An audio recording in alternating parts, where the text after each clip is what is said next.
As you settle into comfort, feel your breathing gradually slow and deepen. Your surroundings begin to fade as your imagination awakens. The sounds around you transform into the gentle rustling of leaves and distant birdsong. You find yourself walking along a narrow dirt path in ancient Japan.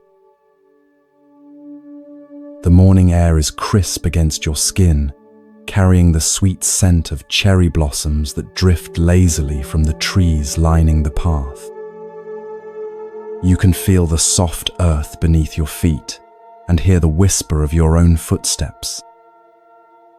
As you round a gentle bend, a humble dwelling comes into view, a small thatched roof house with paper lanterns hanging by the entrance. This is the home of Hakuin, a Zen master renowned throughout the region for his wisdom and compassion. You pause near a flowering tree, watching as children gather around Hakuin in his small garden. His eyes crinkle warmly as he speaks with them, his voice gentle yet resonant with inner strength. Villagers stop by throughout the morning, seeking his counsel on matters both mundane and profound. You notice how they leave with lighter expressions, as if burdens have been lifted from their shoulders. There's something about Hakuin's presence that seems to radiate peace itself. Weeks pass as you stay in the village, and you become familiar with its rhythms and residents.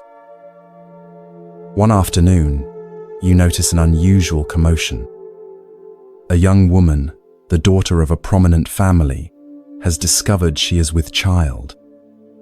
You overhear the whispers as you pass the village well, see the concerned glances exchanged between neighbors. The situation takes a shocking turn when, under intense pressure from her parents, the young woman names Hakuin as the father. The next morning, drawn by raised voices, you find yourself standing near Hakuin's garden. The young woman's parents have arrived, their faces contorted with rage. Her father's voice cuts through the peaceful morning air. "You have brought shame upon our daughter and our family," he shouts, fists clenched at his sides. "Everyone believes you to be so virtuous, but now we know the truth." You feel a knot of tension in your own stomach, anticipating Hakuin's reaction. Will he defend himself? Become angry, deny the accusation? You watch as Hakuin listens, his face a portrait of calm attention. When the parents finally pause, breathing heavily from their tirade, Hakuin responds with just 3 words, spoken so softly you almost don't catch them. "Is that so?" You feel a strange sensation wash over you, confusion mixed with something like awe. Just that? No defense, no explanation, no denial? The parents seem equally stunned, then even more enraged by what they perceive as indifference. They storm away, promising to tell everyone in the village about Hakuin's disgrace. In the days that follow, you witness a remarkable transformation in the village. People who once greeted Hakuin with reverence now cross to the other side of the path to avoid him. The children no longer gather in his garden. Whispers follow him wherever he goes. Yet through it all, Hakuin continues his simple life, meditating in the morning light, tending his garden, fetching water from the well. When confronted directly or when catching the whispers, he responds with the same 3 words, "Is that so?" Months pass, and the seasons change. Cherry blossoms give way to the lush greens of summer, then to autumn's golden hues. One winter morning, as snow falls softly outside, you hear a firm knock at Hakuin's door. The young woman has given birth, and her parents have brought the infant to Hakuin. Standing nearby, you feel the cold air against your face as you watch this scene unfold. Since you are the father, you must take care of your child, they declare, thrusting the swaddled baby into his arms before turning away, their footsteps crunching in the fresh snow. As they disappear down the path, you expect to see despair, or at least concern on Hakuin's face. Instead, he looks down at the infant with tender eyes and says softly, "Is that so?" The baby whimpers, and without hesitation, Hakuin brings the child inside to the warmth of his humble home. You find yourself drawn to help as Hakuin adapts to caring for the infant. You watch him fashion a cradle from a basket, carefully line it with soft cloth. You accompany him as he visits neighbors to obtain milk and learn about caring for a baby. His days, once filled with teaching and meditation, now revolve entirely around the needs of this small child. When villagers express shock or judgment, Hakuin simply responds, "Is that so?" Through changing seasons, you witness Hakuin's unwavering care for the child. You see him soothe the baby's cries in the middle of the night, fashion toys from simple materials, sing soft lullabies under the light of the moon. The baby's first smile, first tentative steps, all are met with Hakuin's quiet joy and presence. A full year passes in this way. Then one spring morning, as cherry blossoms again drift through the air, you notice the young woman and her parents approaching Hakuin's dwelling. Their faces are different now, drawn with shame rather than anger. You move closer, feeling your heart quicken with anticipation.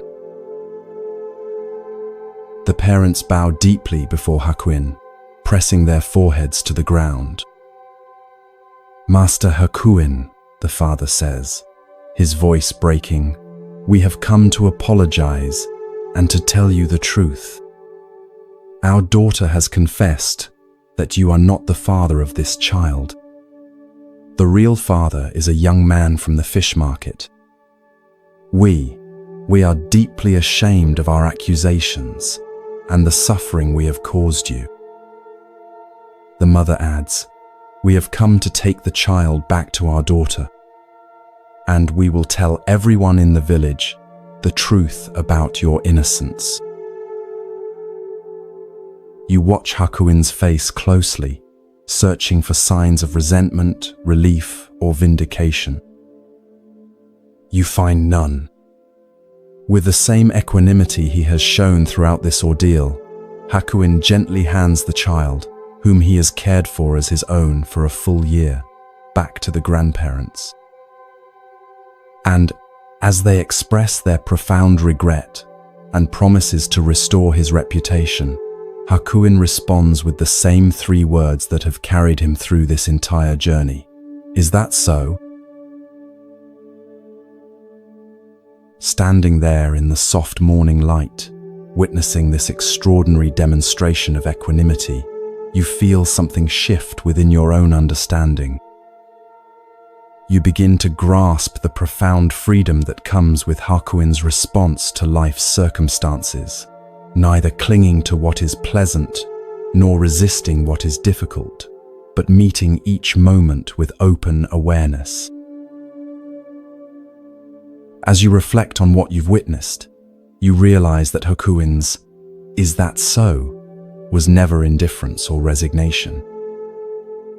It was the expression of a mind free from the tyranny of having to defend itself, explain itself, or identify with circumstances beyond its control. You recognize how differently you might have responded in his position, the energy you would have expended in defending your reputation, the resentment you might have harbored toward those who falsely accused you, the attachment you might have developed to a child you had cared for so deeply. You understand now that Hakuin's response reflects the Buddhist concept of upekkha, or equanimity, not a cold detachment, but a warm acceptance of reality as it unfolds. This is not about suppressing feelings, but finding a center of peace that remains steady, even as emotions rise and fall, like the depth of the ocean that remains calm, despite the waves on its surface.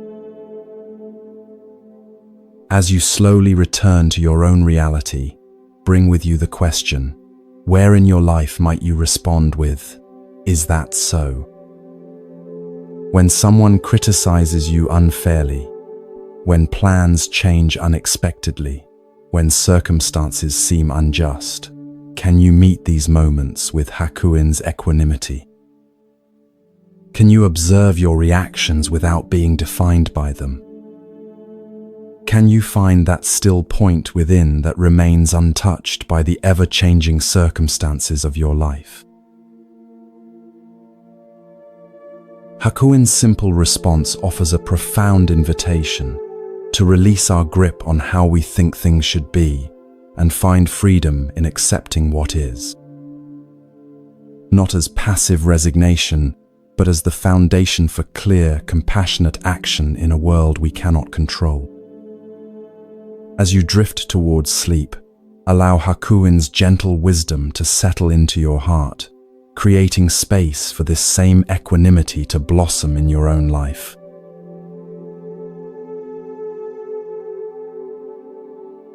As you settle deeper into comfort, feel your breath becoming slower and more rhythmic. The weight of your body seems to dissolve as your mind drifts to another time and place. The sounds around you gradually transform into the gentle rustling of bamboo leaves and the distant murmur of flowing water. You find yourself walking along a stone path that winds through a Japanese mountain monastery. The air here tastes fresh and cool against your lips. Morning mist still clings to the valley below, and dew glistens on spiderwebs stretched between branches. As you round a corner, you come upon a serene courtyard where several young monks are engaged in their morning tasks. One figure in particular catches your attention, a young man named Tekisui, whose mindful movements suggest he has been at the monastery for some time, though he still has the eager expression of a relatively new student. You watch as Tekisui finishes sweeping fallen leaves from the stone pathway. As he puts away his bamboo broom, an older monk approaches him. This is the Zen master Nissan, whose reputation for both wisdom and strictness has spread throughout the region. Though advanced in years, Nissan moves with surprising vigor, his eyes alert and penetrating beneath bushy white eyebrows. "Tekisui," the master calls, his voice carrying clearly across the courtyard. "Bring me a pail of water to cool my bath." You follow at a respectful distance as Tekisui bows and hurries to fulfill the request. He retrieves a wooden bucket from a small shed, then proceeds to a well in the center of another courtyard. The well is ancient, its stone rim worn smooth by generations of hands. With practiced movements, Tekisui lowers the bucket into the darkness, the rope sliding through his palms until you hear the distant splash below. He draws up the water, now heavy with its precious contents, and carries it carefully to where Master Nissan waits beside a large wooden tub. You can feel the cool moisture in the air as Tekisui pours the water into the bath, steam rising as it meets the hot water already there. When the bath is properly cooled, Tekisui stands back, apparently waiting to be dismissed. Instead of entering the bath, however, Nissan observes Tekisui closely. The young monk has taken the bucket, still containing a small amount of unused water, and is about to casually toss it onto the ground next to the bathhouse. "Stop!" Nissan's command cuts through the morning quiet like a knife. Tekisui freezes, the bucket tilted, water about to spill. He looks at his teacher with confusion. "You dunce," the master scolds, his voice stern but not unkind. "Why didn't you give the rest of the water to the plants? What right have you to waste even a drop of water in this temple?" You watch the color rise in Tekisui's face as he straightens the bucket. For a moment, he seems about to defend himself. After all, it's just a small amount of water. But something in Nissan's expression stops him. There is an intensity in the master's gaze that suggests this is no trivial matter. The courtyard has fallen completely silent. Even the birds seem to have paused their morning songs. In this stillness, you can almost feel the weight of the teaching that hangs in the air between master and student. Then something remarkable happens. As you observe Tekisui's face, you see a profound transformation, not just embarrassment or obedience, but a flash of genuine insight. His eyes widen slightly, and his posture shifts as understanding blossoms within him like a flower opening to the sun. Without another word, Tekisui turns and carefully carries the remaining water to a cluster of young herbs growing nearby. He pours it mindfully at their roots, ensuring that not a single drop is wasted. When he finishes, he turns back to Nissan and bows deeply, gratitude evident in every line of his body. "I understand now, Master," he says softly. Nissan nods once, satisfaction briefly crossing his weathered face. Then he proceeds with his bath as if nothing significant has transpired, while Tekisui continues with his daily tasks. But you, as an observer, can sense that everything has changed for the young monk. In that simple moment, that single drop of water, about to be thoughtlessly discarded, Tekisui attained Zen. The story could end here, but you feel drawn to follow Tekisui through the rest of his day, curious about how this revelation will manifest. You notice immediately that something is different in how he moves through the monastery. As he helps prepare the midday meal, every grain of rice receives his full attention. When he washes the wooden bowls afterward, he uses precisely the amount of water needed, no more, no less. Even his footsteps seem more deliberate, as if he suddenly understands that each movement carries significance beyond its immediate purpose.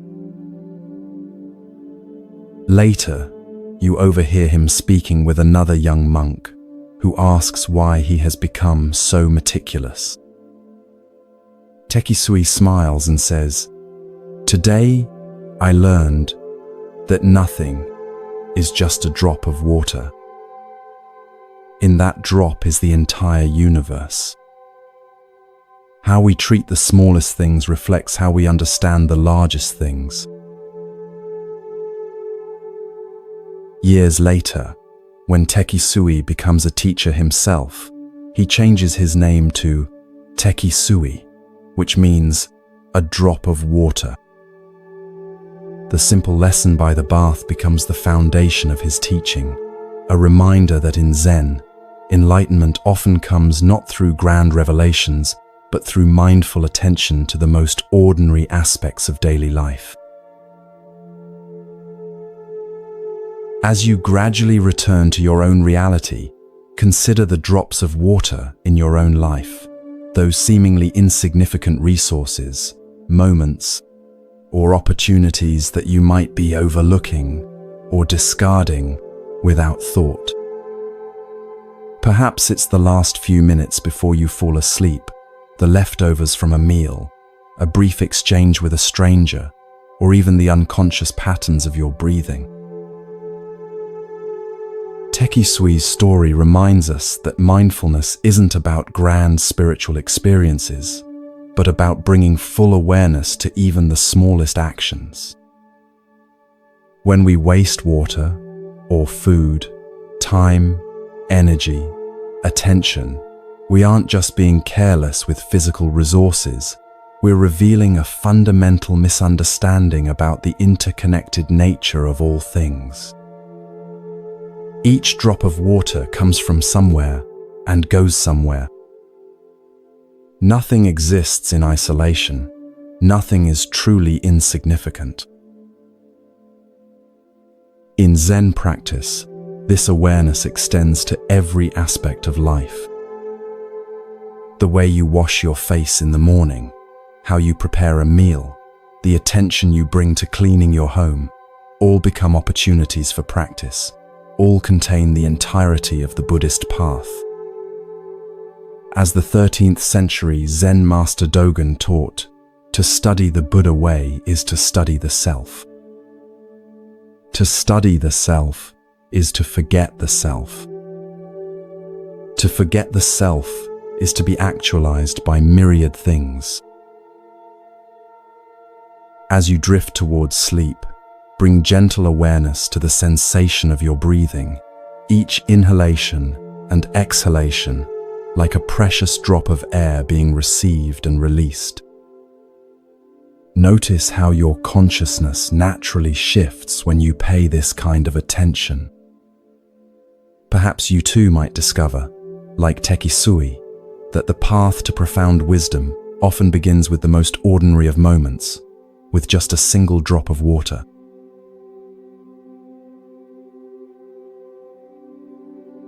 As you sink deeper into comfort, feel your breathing become slow and rhythmic. The boundaries between your conscious mind and the realm of dreams begin to soften. The gentle darkness behind your closed eyelids transforms, revealing a scene from long ago in medieval Japan. You find yourself walking along a winding mountain path as the late afternoon sun filters through ancient cedar trees. The path leads to a small hermitage perched on a hillside overlooking a misty valley. This is the dwelling of Basue Tokusho, a renowned Zen master known throughout the region for his direct, penetrating teachings and his compassion for all seekers, regardless of their background or status. Unlike many teachers who remain cloistered in grand temples, Basue chose to live simply, making the wisdom of Zen accessible to farmers, merchants, and samurai alike. As you approach the hermitage, you notice Basue sitting on a weathered wooden platform outside his modest hut. His frame is thin but strong, like a wind-shaped pine. Though probably in his 60s, there is a timeless quality to his presence. His eyes, when they meet yours, are clear and penetrating, yet filled with warmth. Several disciples sit nearby, some preparing food, others copying sutras or tending to the small garden that provides vegetables for their simple meals. You observe as a messenger arrives, bowing respectfully, before presenting Basue with a scroll. "Master," says the messenger, "I bring word from your disciple Iguchi. He has fallen gravely ill and believes he will not recover. He begs for your final teaching to guide him through his transition." Basue receives the message with a thoughtful nod. You can see compassion wash across his features as he considers his response. One of the nearby disciples brings paper, inkstone, and brush. With deliberate movements, Basue grinds the ink, his focus complete, as if this simple preparation is itself a teaching. When the ink reaches the perfect consistency, Basue takes up his brush. You move closer, drawn by the intensity of his concentration. For a moment, he sits perfectly still, brush poised above the paper. Then, with fluid movements that reflect decades of spiritual practice, he begins to write. Though you stand just behind him, you cannot read the characters flowing from his brush. Yet something about the grace and certainty of his movements suggests that these are no ordinary words of comfort or religious platitude. There is a directness and immediacy to his writing that seems to cut through all barriers of time and distance, as if he is not merely sending a message but somehow sitting beside the dying man's bed, speaking truth directly into his ear. When Basue finishes, he blows gently on the paper to dry the ink, then carefully rolls the scroll and seals it. As he hands it to the messenger, he says, "Travel swiftly. Iguchi's time is short." The messenger bows and departs immediately, leaving you wondering what final wisdom Basue has shared with his dying disciple. You feel a strong desire to know what was written, sensing that it contains a teaching of profound importance. That night, as you sit in meditation with the community, Basue addresses his disciples. "Today, I wrote to Iguchi, who stands at the threshold between this life and whatever lies beyond. You too should consider what I shared with him, for though you appear healthy now, none of us knows when we will face our final breath." With these words, Basue reveals the essence of what he wrote. The essence of your mind is not born, so it will never die. It is not an existence which is perishable. It is not an emptiness which is a mere void. It has neither color nor form. It enjoys no pleasures and suffers no pains. "I know you are very ill," he continues, his voice gentle yet unwavering. "Like a good Zen student, you are facing that sickness squarely. You may not know exactly who is suffering, but question yourself, what is the essence of this mind? Think only of this. You will need no more. Covet nothing. Your end, which is endless, is as a snowflake dissolving in the pure air." A profound stillness settles over the room as these words hang in the air. You feel their impact, not just intellectually, but physically, a subtle shift in the quality of your presence, as if some habitual tension has momentarily released. Though you may not fully grasp the ultimate meaning of Basue's teaching, you sense its power to transform fear into peace, contraction into openness. Later, you learn that when the messenger arrived at Iguchi's bedside and read Basue's letter, the dying man's face transformed. The lines of pain and anxiety softened, replaced by a subtle smile of recognition. He died that night, his body relaxed, his breathing calm until the very end.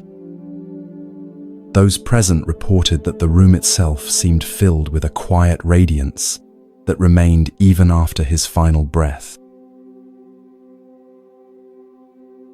As the days pass, and you continue your stay near Basui's hermitage, you find yourself returning again and again to the words of his letter. The essence of your mind is not born, so it will never die. What is this essence that precedes birth and transcends death?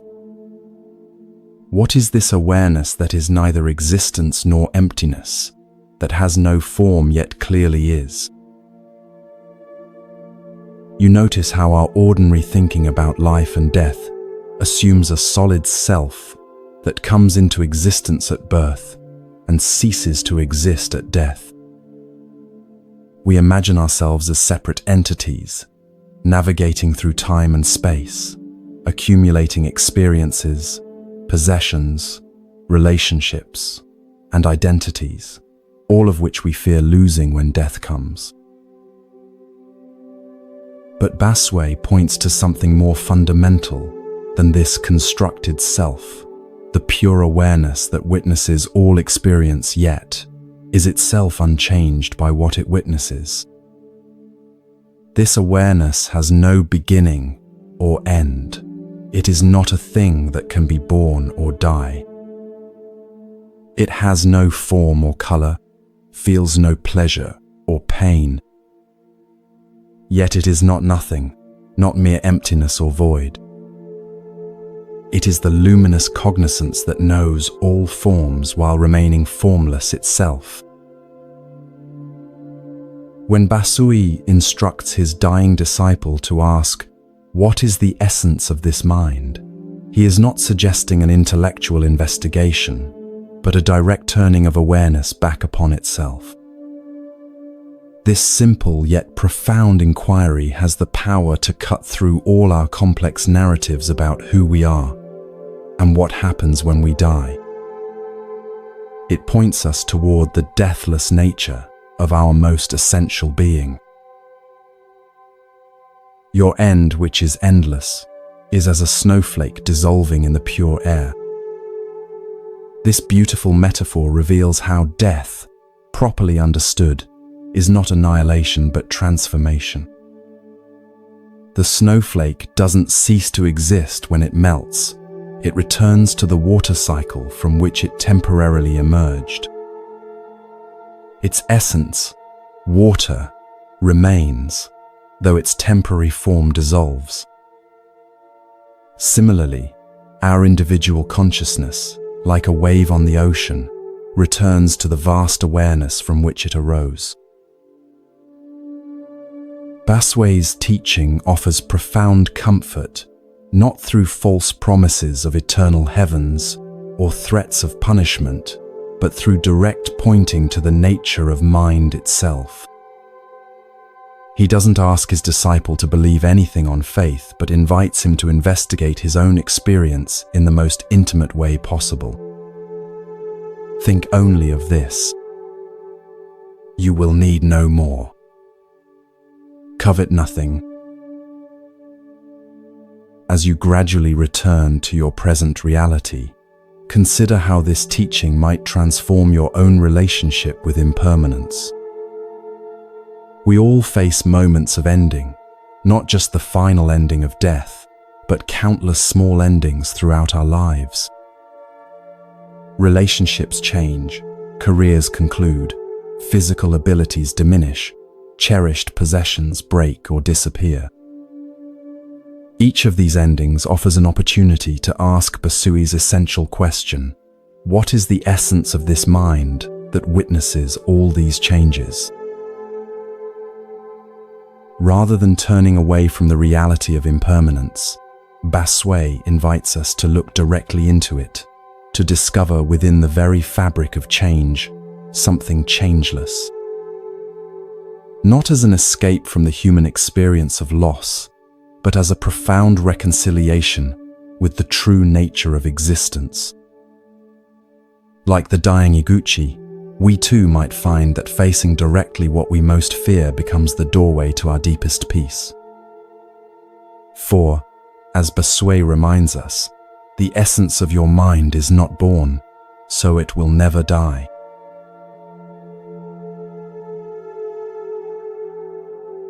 As your body settles more deeply into relaxation, feel your awareness expanding. The boundaries of your everyday consciousness begin to dissolve as you travel back through time to 18th century Japan.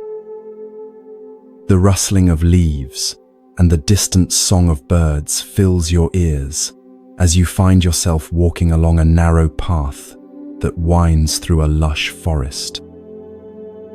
Ahead, you glimpse a magnificent temple complex nestled among ancient cedar trees.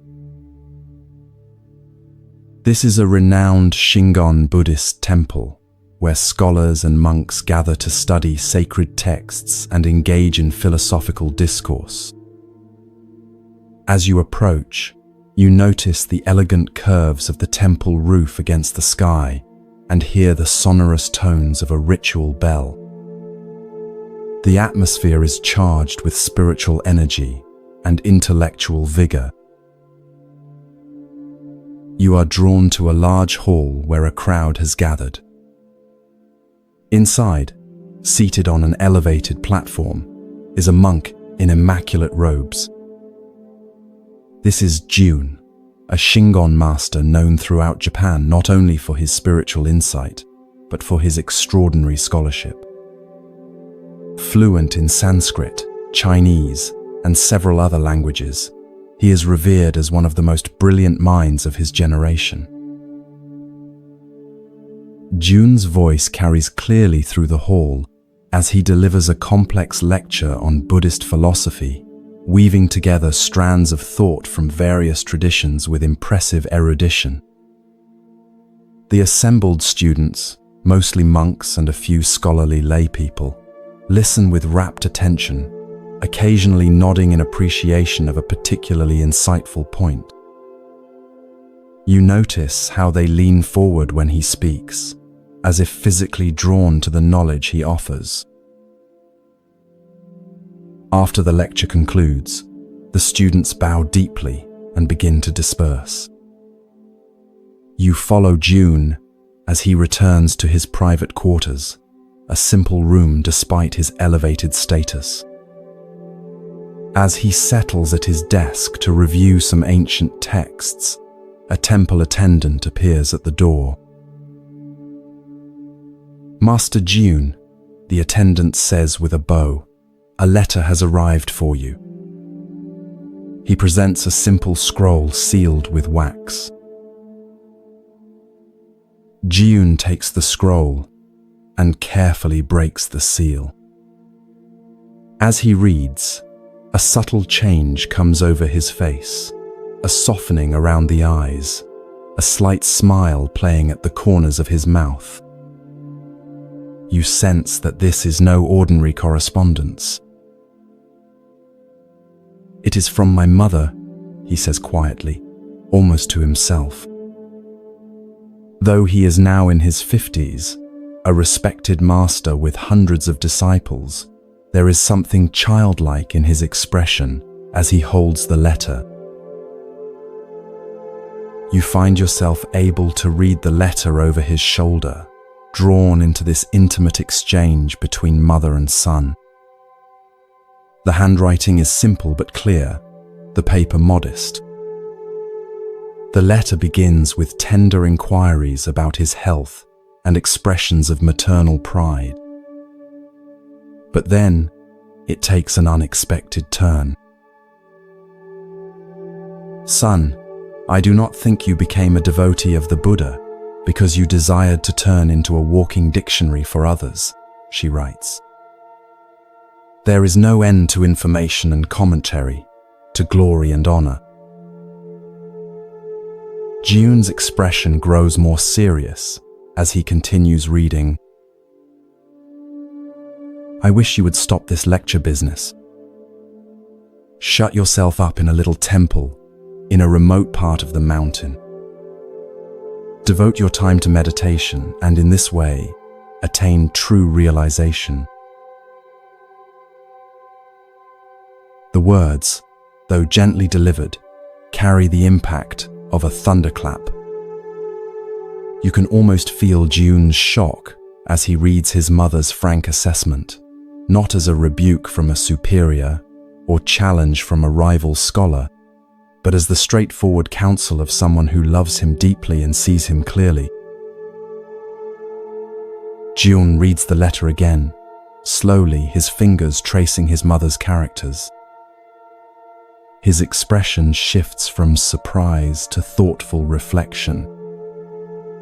He places the letter carefully on his desk and sits in silence for a long while, his brilliant mind now turned toward a different kind of contemplation. Over the following days, you observe a subtle transformation in June. He continues his scholarly duties, but there is a new quality to his presence, a questioning, a seeking that goes beyond intellectual understanding. Often, you find him pausing in the midst of his work, his mother's letter in hand, rereading her simple yet profound counsel. A walking dictionary, he murmurs to himself one evening. Is that what I have become? One morning, June calls his senior disciples together. The atmosphere is solemn as they gather, sensing that something important is about to occur. June sits before them, his mother's letter placed carefully beside him.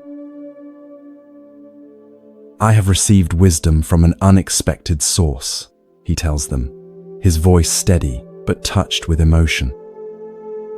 My mother, who has never studied the sutras or engaged in scholarly debate, has nonetheless seen what I have been unable to see, that I have mistaken the finger pointing at the moon for the moon itself. He reads his mother's letter aloud, and you observe the reactions of his disciples: surprise, confusion, perhaps even a touch of resistance. They have built their identities around being students of the great scholar June. What does this mean for them? I will complete my current teaching obligations, June continues, but then I must follow this guidance. I will withdraw to a small temple in the mountains to devote myself to meditation. Some of you may wish to join me. Others may choose to continue your scholarly pursuits elsewhere. Both paths have value, but I now see that my own path must shift. True to his word, June eventually withdraws from his prominent position. You find yourself following him to a tiny, neglected temple high in the mountains, days away from the nearest village. Here, surrounded by towering trees and visited occasionally by deer and other forest creatures, June establishes a simple practice community. The daily schedule is austere, rising before dawn for meditation, simple meals, work in the temple garden, more meditation. Gone are the elaborate lectures and prestigious visitors.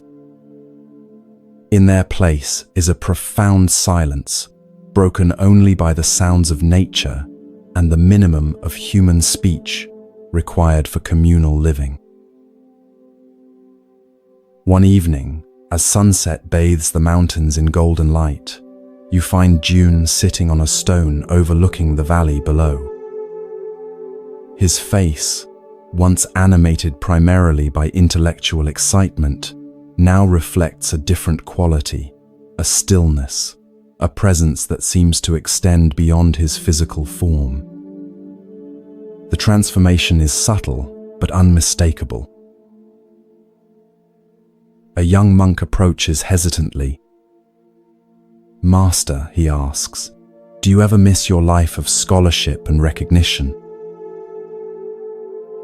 Jun smiles, his eyes reflecting the golden light.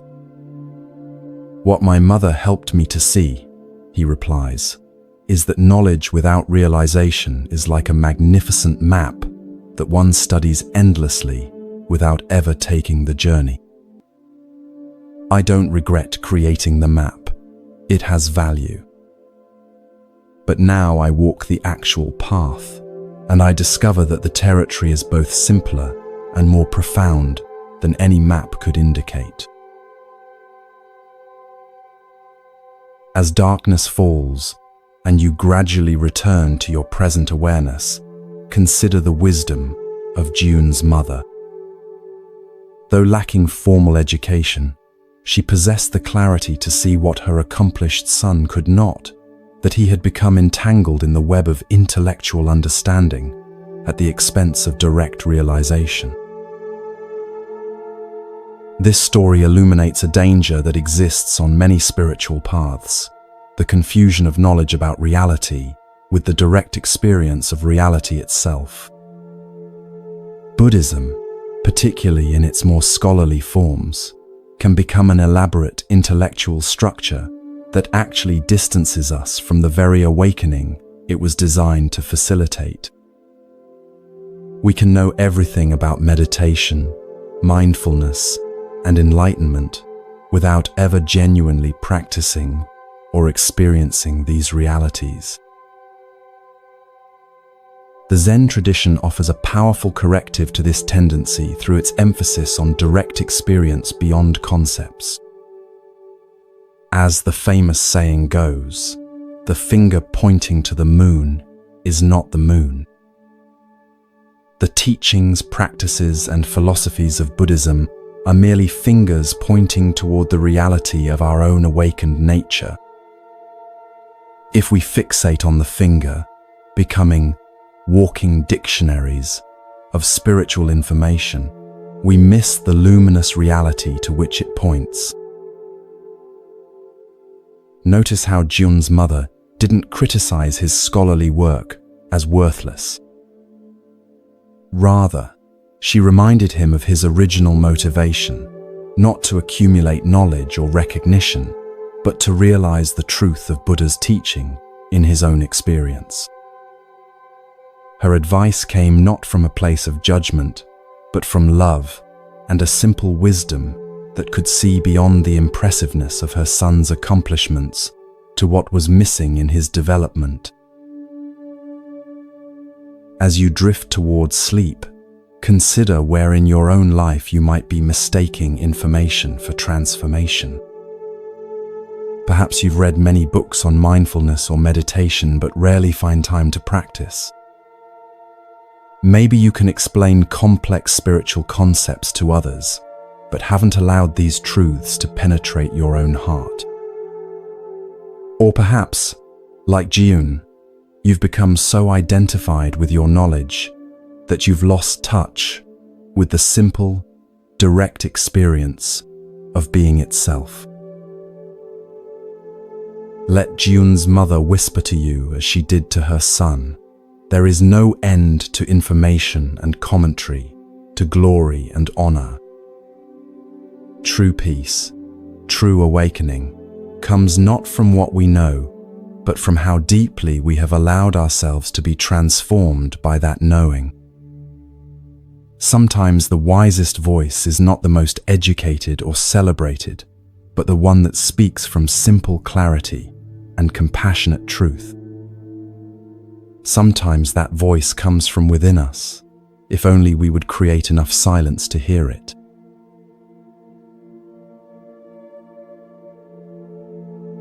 Feel yourself drifting deeper now, your body becoming heavier as your mind grows lighter. The sounds of your environment fade as you journey to medieval Japan during the Tokugawa period. The air carries the scent of incense and cedar as you find yourself walking through a small village nestled at the foot of mist-covered mountains. Paper lanterns sway gently in the evening breeze, casting warm pools of light along the narrow streets. The village is abuzz with unusual activity. People gather in small groups, their voices hushed but animated as they discuss some recent event. You approach one such gathering and listen to their conversation. A merchant has reported that 50 rolls of valuable cotton cloth have been stolen while he was resting beneath the shelter of a large stone Buddha that stands at the village outskirts. Curious, you follow a winding path to this Buddha statue. It stands about 12 feet tall, carved from a single piece of granite, its weathered surface testifying to centuries of exposure to the elements. The Buddha's serene expression seems to gaze compassionately upon all who pass. At its base, you notice a small shelter, a simple roof supported by wooden posts, where travelers often rest during their journeys. As you stand contemplating the statue, a commotion draws your attention. A group of officials approaches, led by a distinguished-looking man whose presence commands immediate respect. This is Judge Oka, renowned throughout the region for his wisdom and unconventional methods of solving crimes. Judge Oka examines the scene carefully, questioning the merchant who sits dejected nearby. The merchant explains that he had stopped to rest beneath the Buddha during the heat of the day, placing his bundles of cotton goods beside him. He had fallen asleep briefly, and upon waking, discovered that his merchandise had vanished. After listening attentively, Judge Oka makes an announcement that leaves everyone stunned. That stone Buddha must have stolen the goods, he declares. It is supposed to care for the welfare of the people, but it has failed to perform its holy duty. Arrest it. Murmurs of confusion ripple through the gathering crowd. Has the respected judge lost his mind? How can one arrest a stone statue? Nevertheless, the judge's orders must be followed. Several police officers approach the massive statue, looking uncertainly at one another. With evident discomfort, they formally announce that the Buddha is under arrest and begin the absurd task of securing ropes around the immovable figure. Word of this extraordinary event spreads rapidly through the village and surrounding areas. By the next morning, a large crowd has gathered to witness the unprecedented spectacle of the stone Buddha being charged with theft. The crowd is boisterous, some laughing openly at the ridiculous situation, others speculating about the judge's mental state. Judge Oka arrives at the appointed hour and takes his seat at a temporary court set up in front of the Buddha. Instead of proceeding with the case, however, he suddenly turns his attention to the noisy spectators. His expression transforms from judicial solemnity to stern disapproval. "What right have you people to appear before the court laughing and joking in this manner?" he demands, his voice cutting through the chatter. "You are in contempt of court and subject to a fine and imprisonment." The crowd falls instantly silent, their amusement replaced by alarm. Being charged with contempt of court is no small matter in this era. Many bow their heads, offering hurried apologies for their disrespectful behavior. Judge Oka regards them sternly for a moment longer, then announces, "I shall have to impose a fine on you all." A collective murmur of distress rises from the crowd. Many are simple farmers or merchants who can ill afford additional expenses. But then the judge continues, "However, I will remit the fine on one condition. Each of you must bring one roll of cotton cloth to the court within 3 days. Anyone failing to do this will be arrested." You watch as understanding dawns on some faces in the crowd. This unusual penalty seems to have a purpose beyond mere punishment. But most simply nod in acceptance, relieved that they can avoid more severe consequences. 3 days later, you join the villagers as they return to the stone Buddha, each carrying a roll of cotton cloth, as instructed. The rolls are collected and arranged before the judge. The merchant who reported the theft is also present, looking curiously at the growing pile of cloth. Judge Oka instructs the merchant to examine each roll. As the merchant handles the fabric, his eyes suddenly widen. He holds up one particular roll, his hands trembling slightly. "This one," he says, his voice tight with emotion. "This is mine. I recognize the unique pattern and the small repair I made near the edge."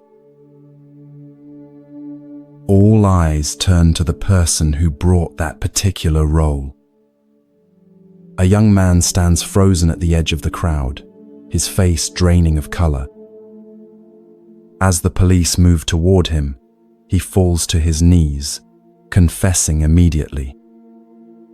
He had seen the merchant sleeping, taken advantage of the opportunity to steal the goods, and hidden most of the rolls in his home. Judge Oka nods, seemingly unsurprised by this outcome. He orders the thief into custody and ensures that all 50 rolls of the merchant's cloth are recovered and returned. Then, with a gesture that surprises everyone, he instructs that the remaining rolls of cloth, those brought by innocent villagers to satisfy their fine, be returned to their owners. As the crowd disperses, you linger, watching Judge Oka as he approaches the stone Buddha. He looks up at the statue's serene face and offers a small bow, as if acknowledging a silent partnership. You realize that you've witnessed not just clever detective work, but a profound understanding of human nature. Later, in a nearby tea house, you overhear villagers discussing the day's events. The judge knew that asking everyone for a roll of cloth would force the thief to produce one of the stolen rolls. An elderly man explains to his companions. The thief couldn't risk purchasing new cloth that might look different from the stolen goods, and he couldn't refuse to bring anything without raising suspicion. "But why arrest the Buddha?" a young woman asks. "Why not simply order everyone to bring cloth from the beginning?" The old man chuckles. That's the genius of it. By creating such an unusual spectacle, arresting a stone Buddha, he ensured that everyone in the village and surrounding areas would hear about it and come to watch. Had he simply announced that he needed cloth from everyone, the thief might have stayed away. He sips his tea thoughtfully. And by charging the crowd with contempt, he created a reason to demand the cloth that seemed unrelated to the theft itself. The judge understood not just law, adds another villager, but also human nature. He knew how to use our curiosity, our desire to witness something extraordinary, even our tendency to make light of unusual situations, all to serve justice. As you reflect on what you've witnessed, you recognize the deeper wisdom in Judge Oka's unconventional approach. Rather than relying on force or threats to discover the thief, methods that might or might not have succeeded, he created conditions where the truth would naturally reveal itself. Like a skilled Zen master, he understood that direct confrontation often creates resistance, while indirect methods can lead to revelation. The judge also demonstrated a principle central to Zen practice, that apparent absurdity can sometimes be the most direct path to truth. The notion of arresting a stone Buddha was, on its face, ridiculous. Yet this very absurdity created the perfect conditions for truth to emerge.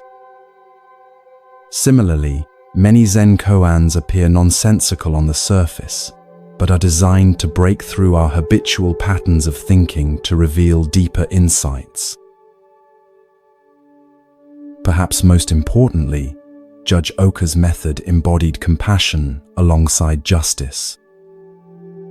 Rather than subjecting the entire village to house searches or aggressive interrogations, he created a situation where only the guilty party would be revealed. The innocent were briefly inconvenienced, but ultimately unharmed. Even the thief was given the opportunity to surrender the stolen goods and face the consequences of his actions in a relatively dignified manner. As you drift deeper towards sleep, consider where in your own life you might apply Judge Oka's wisdom. Where might indirect approaches be more effective than direct confrontation? How might apparent absurdity or playfulness create openings where seriousness creates walls? And how might you reveal truth without unnecessary harm to others? Like the stone Buddha with its enigmatic smile, sometimes the most profound wisdom appears in unexpected forms. The path to truth, like the path to justice, is rarely a straight line. It requires creativity, patience, and a deep understanding of human nature, qualities that Judge Oka possessed in abundance and that lie within you as well.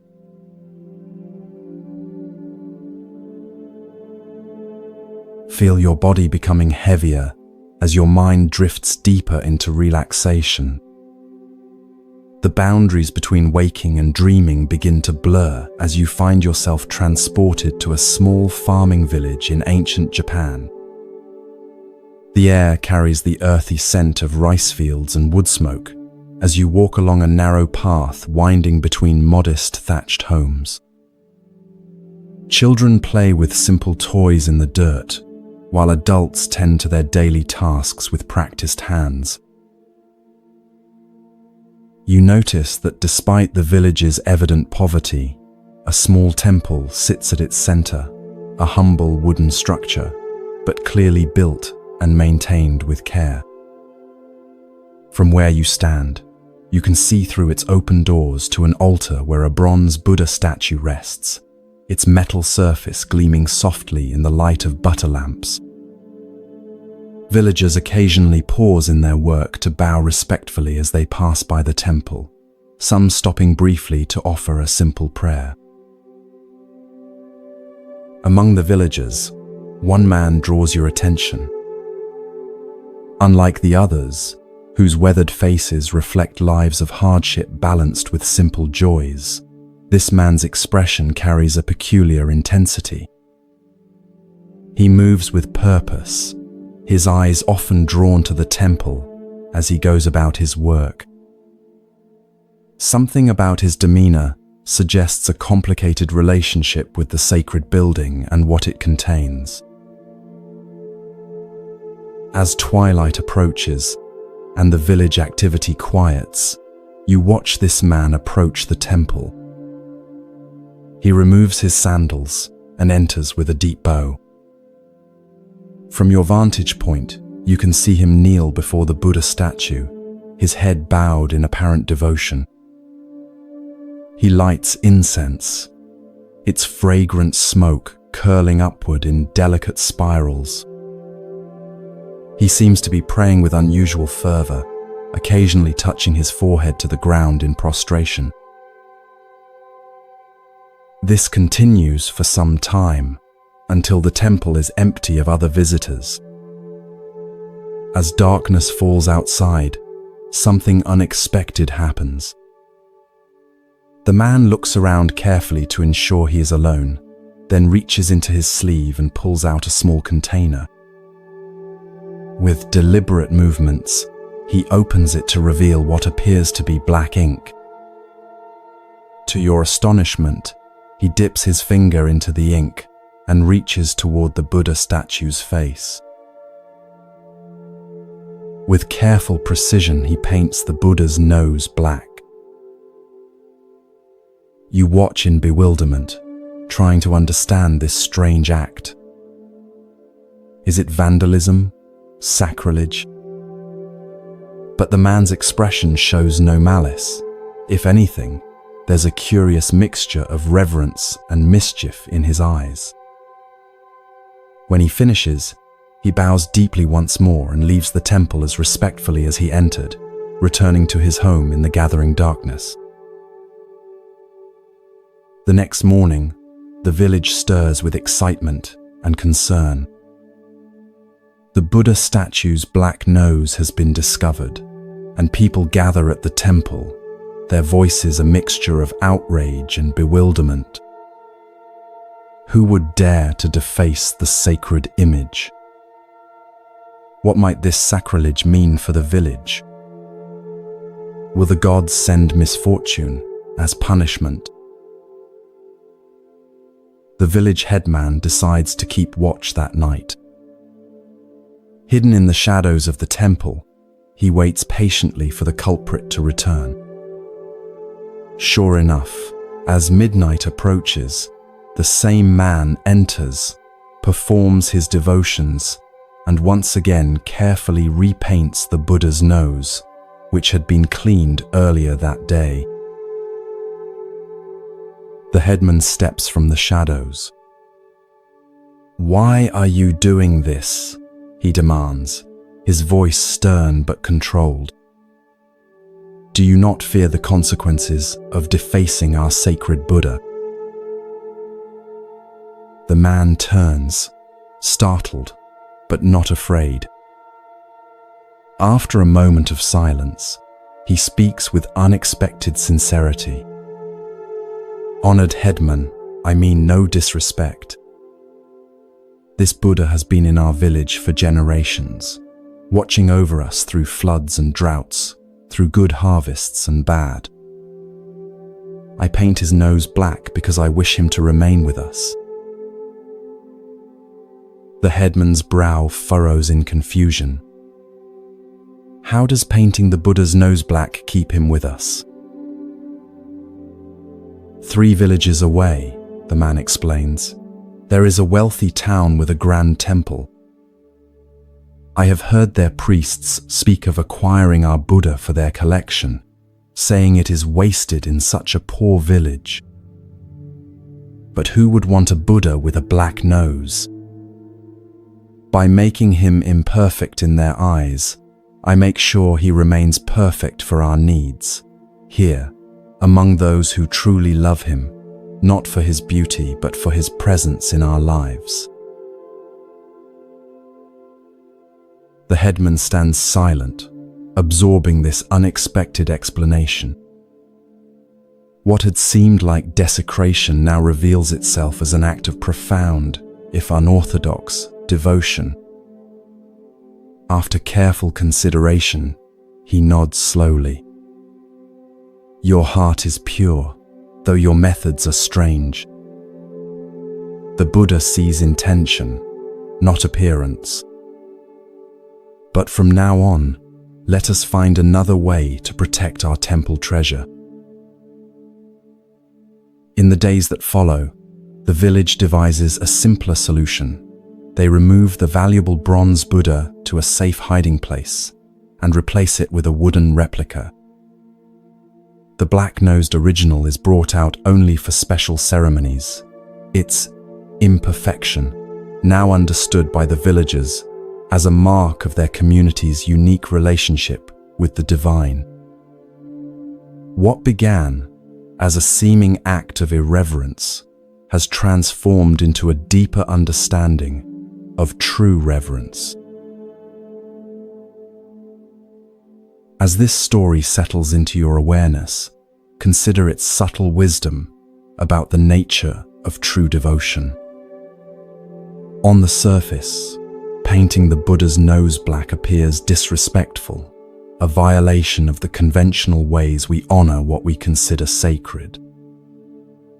Yet beneath this apparent irreverence lay a deeper reverence, a sincere desire to keep the Buddha present in the community that truly valued him. This paradox, that apparent irreverence can sometimes contain profound reverence, appears throughout the Zen tradition. Consider the famous Zen saying, "If you meet the Buddha on the road, kill him." On its face, this appears shockingly irreverent. Yet its deeper meaning points to the danger of becoming attached to external forms and symbols of enlightenment rather than realizing the Buddha nature within yourself. Sometimes, what appears to be spiritual irreverence is actually a protection against the more subtle sacrilege of mistaking the finger for the moon, the symbol for what it symbolizes. The villager with his pot of black ink understood something that the wealthier temple with its collection of perfect statues did not, that the value of the Buddha image lay not in its artistic perfection or material worth, but in its living presence within a community of sincere practitioners. By making the statue imperfect, in conventional terms, he preserved its perfect function, to serve as a focus for genuine devotion. In your own spiritual practice, notice where you might be confusing outer perfection with inner sincerity. Perhaps you've been hesitant to meditate because you can't sit in perfect posture for extended periods. Maybe you've avoided certain practices because you can't perform them exactly as prescribed. Or perhaps you've judged your practice as inadequate because it doesn't match some idealized image of what spirituality should look like. The black-nosed Buddha reminds us that true reverence often lies in the sincerity of our intention rather than the perfection of our form. Sometimes, what appears as an imperfection from one perspective is precisely what makes something perfect for its true purpose. The crack in the temple bell that gives its ring a distinctive tone, the worn prayer beads that carry the devotion of generations in their smooth surfaces, the simple home altar that may not impress visitors, but holds genuine meaning for the family. These imperfections can be the very markers of authentic spiritual life. As you drift deeper towards sleep, consider what black-nosed Buddhas might exist in your own life, those apparently imperfect elements that actually serve a perfect purpose. Can you, like the village headman, shift your perspective to see the deep reverence that might lie within apparent irreverence? Can you recognize how what seems flawed from one perspective might be precisely what makes something valuable from another? Perhaps the greatest wisdom of the black-nosed Buddha is the reminder that the sacred doesn't need our protection nearly as much as it needs our sincere connection. The divine, in whatever form we understand it, is not diminished by a bit of black ink, but it might well be diminished by spiritual practices performed perfectly yet without heart. In your own way, with your own imperfect practice, you too honor the essence rather than merely the appearance of what is truly sacred.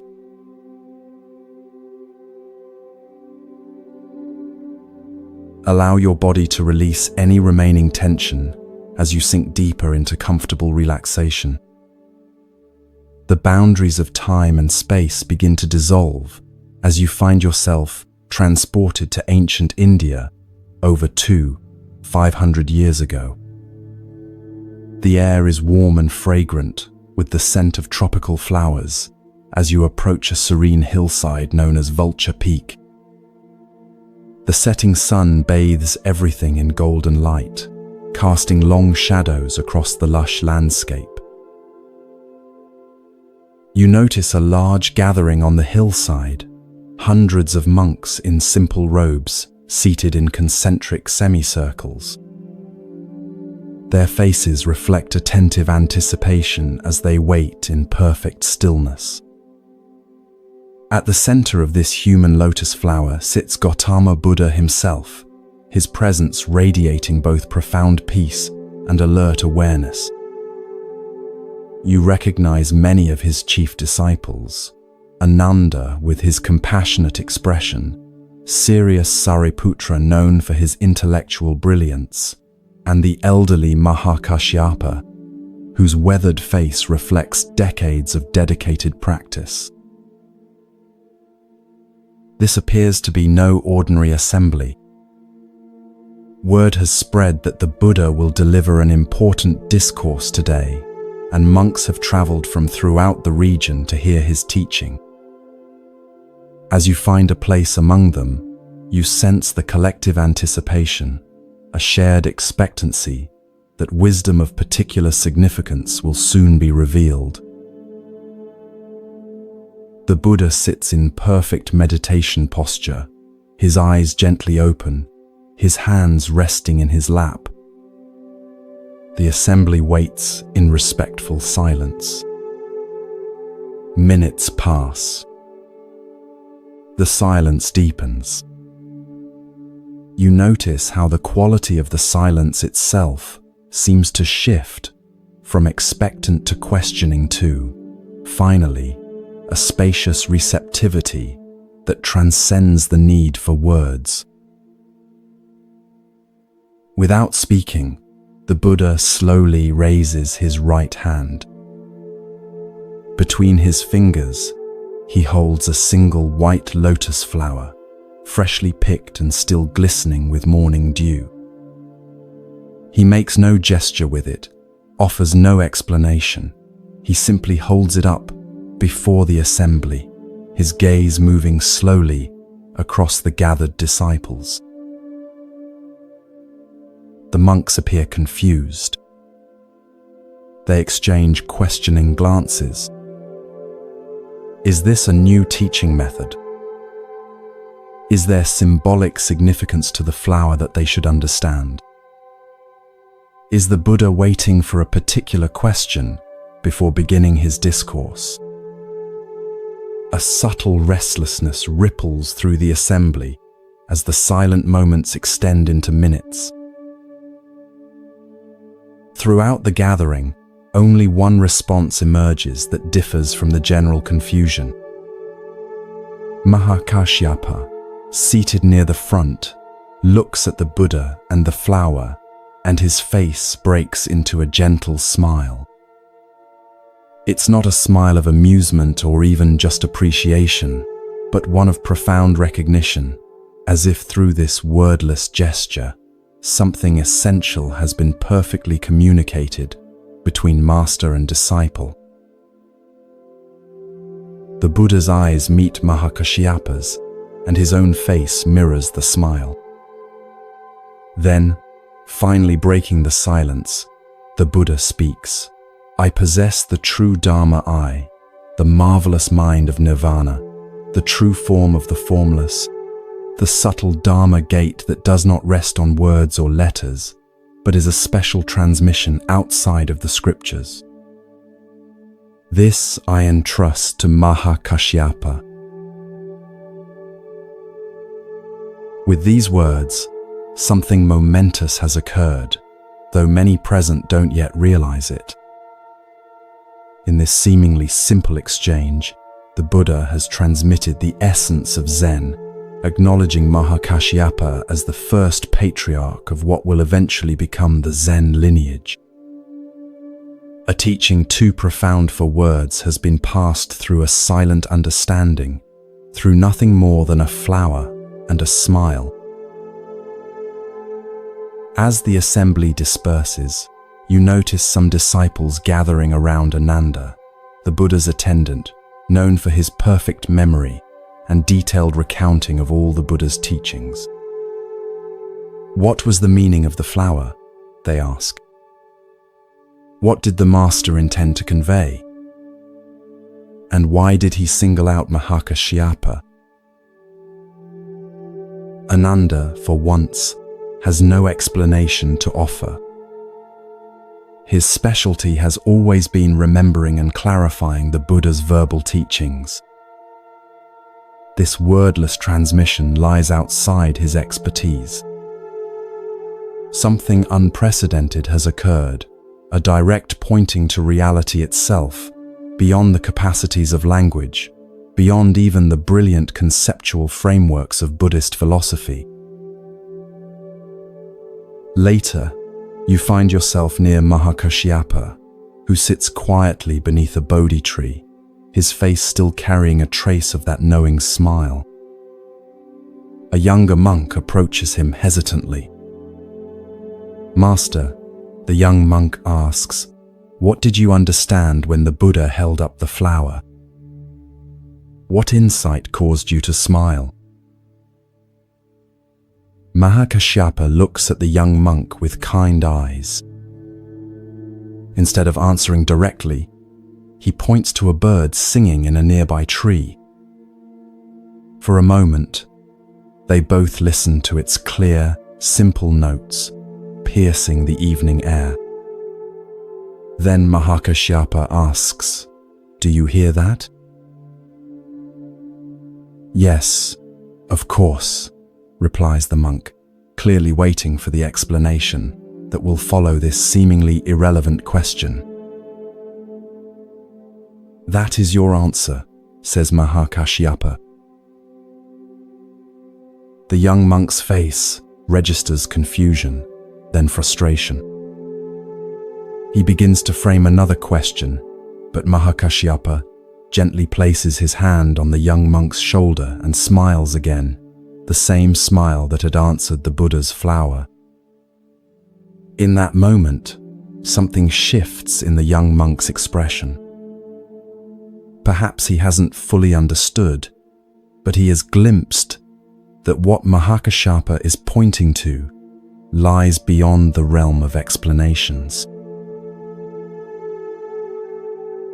This simple yet profound story marks what many consider the birth of Zen Buddhism. In this flower sermon, as it came to be known, we witness the emergence of a tradition that would place special emphasis on direct transmission of wisdom beyond words and concepts. While other Buddhist schools developed elaborate philosophical systems and extensive commentaries on the sutras, Zen would maintain this focus on immediate, wordless insight, the direct perception of reality unmediated by conceptual thought. What was it that Mahakashyapa understood when he saw the Buddha's flower? What caused him to smile while others sat in confusion? The story itself refuses to explain, and this refusal is integral to its teaching. If Mahakashyapa's realization could be captured in words, the Buddha would simply have spoken those words rather than holding up the flower. The very point of the gesture was to indicate something that transcends verbal expression. Yet we might approach an understanding through what Zen would later call direct pointing. Perhaps Mahakashyapa saw not just a flower but flower nature in its completeness, the entire universe expressing itself as this particular flower in this particular moment. Perhaps he recognized that the flower, the Buddha, himself, and all of existence were not separate entities, but manifestations of a single, seamless reality. Perhaps he understood that the truth the Buddha had been teaching through countless sermons was fully present in this simple, wordless gesture, immediate, perfect, and complete. The smile itself is significant. It wasn't the smile of someone who has figured out a puzzle or grasped a new concept. It was the smile of recognition, the response of one who sees something so simple and obvious that it bypasses the thinking mind entirely. It's the smile that might arise when you suddenly recognize an old friend in a crowd, or when you awaken from a confusing dream to the clarity of ordinary reality. It's not about acquiring new knowledge, but about recognizing what has been present all along. This story reminds us that spiritual truth is not primarily a matter of accumulating concepts, refining beliefs, or mastering texts, though these may have their place. At its heart, spiritual awakening is about direct perception of reality as it is. The Buddha's flower didn't represent some abstract truth. It was itself the complete expression of the truth he had realized under the Bodhi tree. Mahakashyapa's smile didn't signify his understanding of a teaching about reality. It was the natural response of one who sees reality directly. As you drift towards sleep, consider where in your own life you might be seeking through concepts and words what can only be found through direct experience. Perhaps you've read many books about meditation without sitting in silence. Maybe you can explain spiritual principles eloquently while missing their lived reality. Or perhaps you've been waiting for some complex explanation when the truth is as simple and immediate as a flower held in the hand. The Buddha's flower continues to be held up across the centuries, inviting not understanding but recognition, not knowledge but direct seeing. Like Mahakashyapa, you too carry the capacity for that recognition, the ability to perceive, beyond all concepts and explanations, the simple wonder of existence as it expresses itself in each moment. And perhaps in that recognition, in your own way, at your own time, a smile might naturally arise, the smile that answers the flower's silent teaching with the heart's wordless understanding.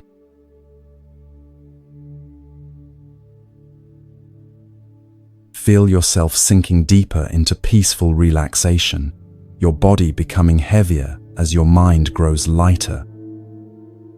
The gentle darkness behind your closed eyelids transforms into a scene from late 19th century Japan during the Meiji era, a time of rapid modernization when Western influences were dramatically changing the country's ancient ways. You find yourself in the outskirts of Kyoto, approaching a venerable Zen temple named Tofuku.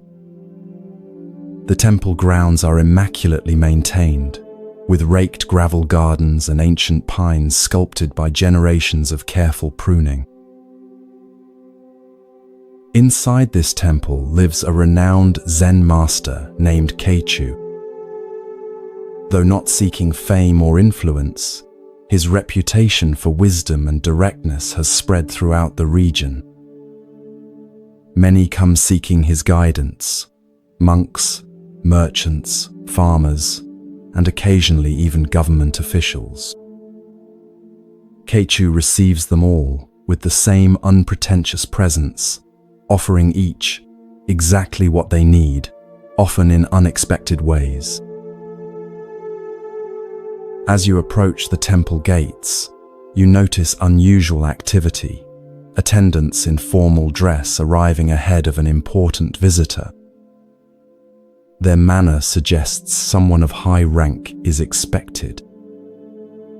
You learn from conversation among temple monks that the governor of Kyoto Kitagaki, has announced his intention to visit Master Keichu today. This is significant, as Kitagaki is known for his progressive policies and interest in preserving Japanese cultural traditions despite the rush toward westernization. The temple attendants seem somewhat nervous about this prestigious visit. They bustle about, ensuring everything is in perfect order.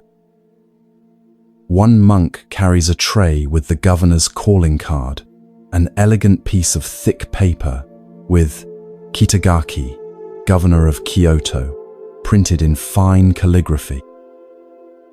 He approaches Keichu's modest quarters to announce the imminent arrival. You follow discreetly, curious about how the humble Zen master will receive this powerful official. The attendant kneels outside Keichu's door, announces the visitor, and presents the calling card. From your vantage point, you can see Keichu glance at the card without picking it up. His weather-worn face remains impassive as he speaks words that shock the attendant. "I have no business with such a fellow. Tell him to get out of here." The attendant's face pales. Such a response to the governor could have serious consequences for the temple. Stammering apologies, he backs away, unsure how to convey this rejection to Kitagaki without causing offense. When the governor arrives minutes later, a dignified man in Western-style formal dress with traditional Japanese elements, the flustered attendant approaches him with visible anxiety. Bowing repeatedly, he explains the situation. "Your Excellency, there has been an unfortunate misunderstanding. Master Keichu says he has no business with the governor of Kyoto and asks that you leave." To everyone's surprise, Governor Kitagaki doesn't appear angry. Instead, a thoughtful expression crosses his face. After a moment of reflection, he nods slightly. "I see. My approach was incorrect." He takes back his calling card and, with a small pencil from his pocket, crosses out the words, "Governor of Kyoto." "Please take this back to Master Keichu," he says, handing the modified card to the attendant. "Tell him Kitagaki requests the honor of his company." The attendant hurries back to Keichu's quarters, presenting the altered card with trepidation. This time, Keichu's reaction is entirely different. His face brightens with a warm smile as he reads the simple name. "Ah, is that Kitagaki? I want to see that fellow." Within moments, the governor is welcomed into Keichu's modest room. You observe from a respectful distance as these two men, one a political leader in modern Japan, the other a keeper of ancient wisdom, sit together in animated conversation. The formality that typically surrounds the governor has vanished, replaced by the natural human connection of two individuals meeting without the barrier of titles or positions. Their laughter occasionally carries across the temple garden, suggesting a genuine meeting of minds rather than a formal official visit. Later, as Governor Kitagaki prepares to leave, you notice a subtle but significant change in his demeanor. He moves with the same authority as before, but there's a new lightness to his step, a clarity in his gaze that wasn't present when he arrived. Whatever transpired in his conversation with Keichu seems to have affected him deeply. Before departing, Kitagaki bows to Keichu with genuine respect, not the formal bow of a governor to a subject, but the bow of one human being to another whom he recognizes as a genuine teacher. "Thank you for receiving Kitagaki," he says with a smile, emphasizing his name without his title. Keichu returns the bow with equal respect. "It was my pleasure to meet such a fellow," he responds with twinkling eyes. "Please come again when you are just Kitagaki." This simple story reveals a profound truth about human connection and the barriers we place between ourselves and authentic experience. Master Keichu's refusal to meet with the governor of Kyoto wasn't rudeness or political statement. It was a direct pointing to a deeper reality that Kitagaki himself immediately understood once it was brought to his attention. By refusing to receive the governor but welcoming Kitagaki the man, Keichu demonstrated the Zen principle of seeing beyond social roles to the essential nature beneath. Titles, positions, and social identities, what Zen might call form, are necessary conventions for organizing society. But when we identify too strongly with these roles, we create barriers that prevent genuine human connection and direct experience of reality. We begin to believe we are our titles, forgetting the unnameable essence that lies beneath all such designations. Governor Kitagaki showed remarkable wisdom in his response. Rather than taking offense, he immediately understood the teaching being offered. By literally crossing out his title, he performed a physical act that represented a deeper psychological shift, temporarily setting aside his social identity to meet the Zen master as one human being to another. This willingness to step outside his official role, even briefly, allowed for an authentic exchange that would have been impossible within the constraints of formal hierarchy. We all carry calling cards that announce our identities to the world, not just our professional titles, but all the ways we define and present ourselves to others.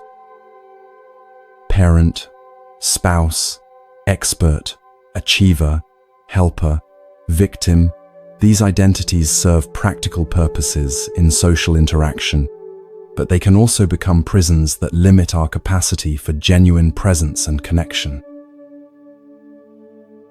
Zen practice invites us to periodically cross out these identities, not to discard them entirely, as they serve necessary functions in daily life, but to recognize that they are not who we fundamentally are. When we can set aside our curated self-images and meet life directly, without the filter of our accumulated identities, we open ourselves to the kind of authentic exchange that Kitagaki and Keichu enjoyed.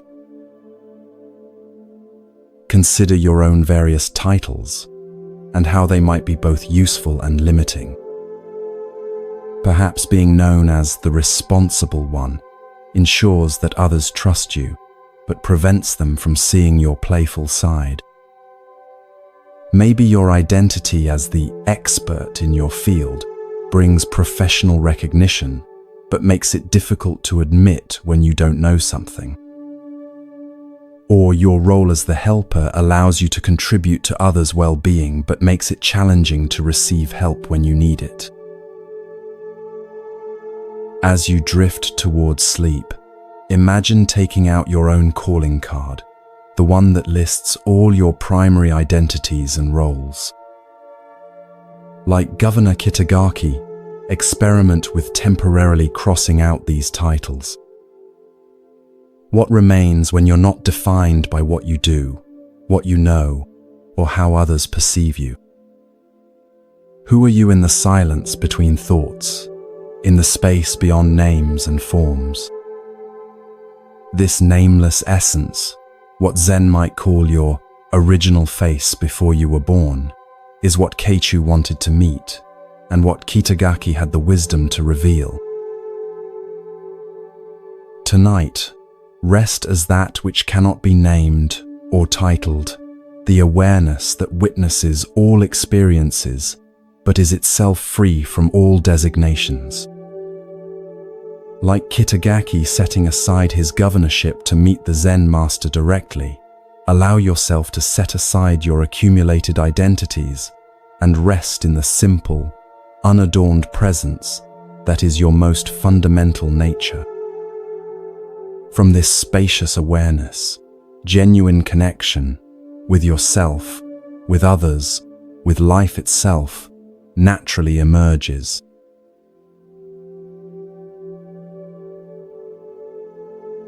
Feel your body becoming increasingly relaxed with each breath. Your thoughts beginning to quiet as you journey to another time and place.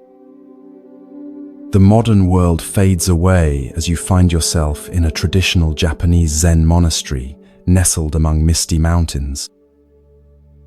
The air carries the scent of pine and wood smoke as you approach a cluster of simple wooden buildings surrounded by carefully tended gardens. This is the monastery of the renowned Zen master Bankei, whose teaching of the unborn Buddha mind has attracted students from throughout Japan. Unlike many strict Zen teachers of his era, Bankei is known for his compassionate approach and ability to express profound truths in language accessible to everyone, from scholarly monks to illiterate farmers. His monastery houses both dedicated disciples who have trained for many years and newcomers just beginning their spiritual journey. You find yourself drawn to the monastery kitchen, where the day's first meal is being prepared. Steam rises from large pots of rice as monks move with focused attention through their assigned tasks. In Zen monasteries, kitchen work is considered sacred, not merely a practical necessity, but an opportunity for mindfulness practice, where every chopped vegetable and washed bowl becomes a vehicle for awakening. Overseeing this activity is a monk named Daio, who serves as the tenzo, the head cook responsible for all meals. This is a position of significant responsibility in the monastery hierarchy. The tenzo must ensure that meals are nutritious, timely, and prepared with the utmost mindfulness, as the physical well-being of the entire community depends on his work.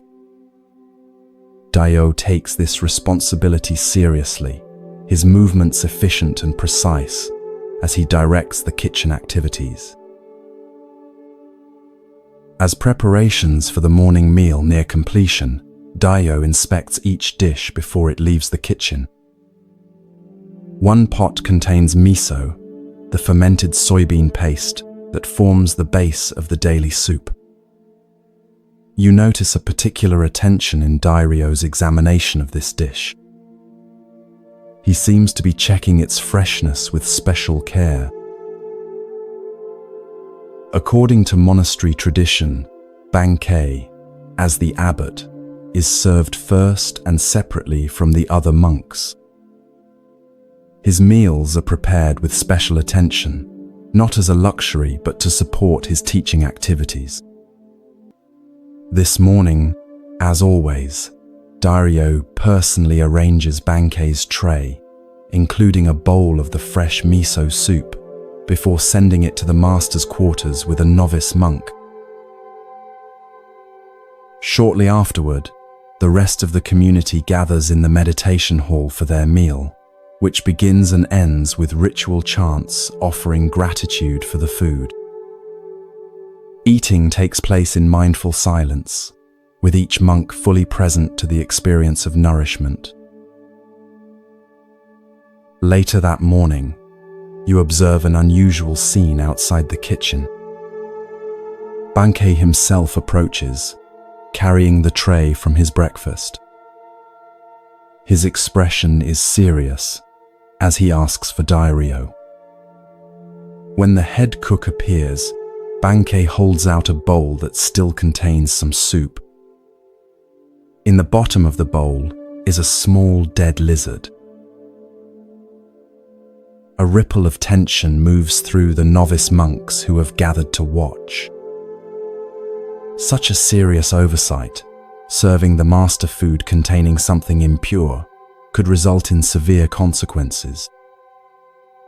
In the strict hierarchy of traditional Zen training, the head cook might be publicly reprimanded or even dismissed from his position. Dairyo approaches Bankei and looks at the dead lizard in the bowl. Without hesitation or defensiveness, he bows deeply. "I am sorry, Master," he says with genuine regret. Then, to everyone's astonishment, he takes the bowl from Bankei's hands, picks up the dead lizard, and eats it. He then drinks the remaining soup. A collective gasp rises from the watching novices. Eating something impure, especially something that had died in food, violates not just culinary standards, but deeper cultural and religious taboos in Japanese Buddhism. Dairyo's action seems incomprehensible. Bankei watches Dairyo with a still expression that reveals neither approval nor disapproval. After a moment of silence that seems to stretch into eternity, he simply nods once and returns to his quarters without another word. No punishment is given, no further mention made of the incident. Later that day, you overhear several novice monks discussing what they witnessed. They are trying to understand the meaning of Dairyo's shocking action and Bankei's response. One suggests that Dairyo ate the lizard out of fear of punishment. Another believes it was a demonstration of extreme asceticism. A third wonders if it was simply a desperate attempt to hide the evidence of his mistake. An elder monk who has trained under Bankei for many years overhears their speculation and joins their circle. "You have all missed the point," he says quietly. "What you witnessed was neither fear, asceticism, nor deception. Dairyo's action embodied true responsibility. When we truly take responsibility, we don't make excuses or point fingers.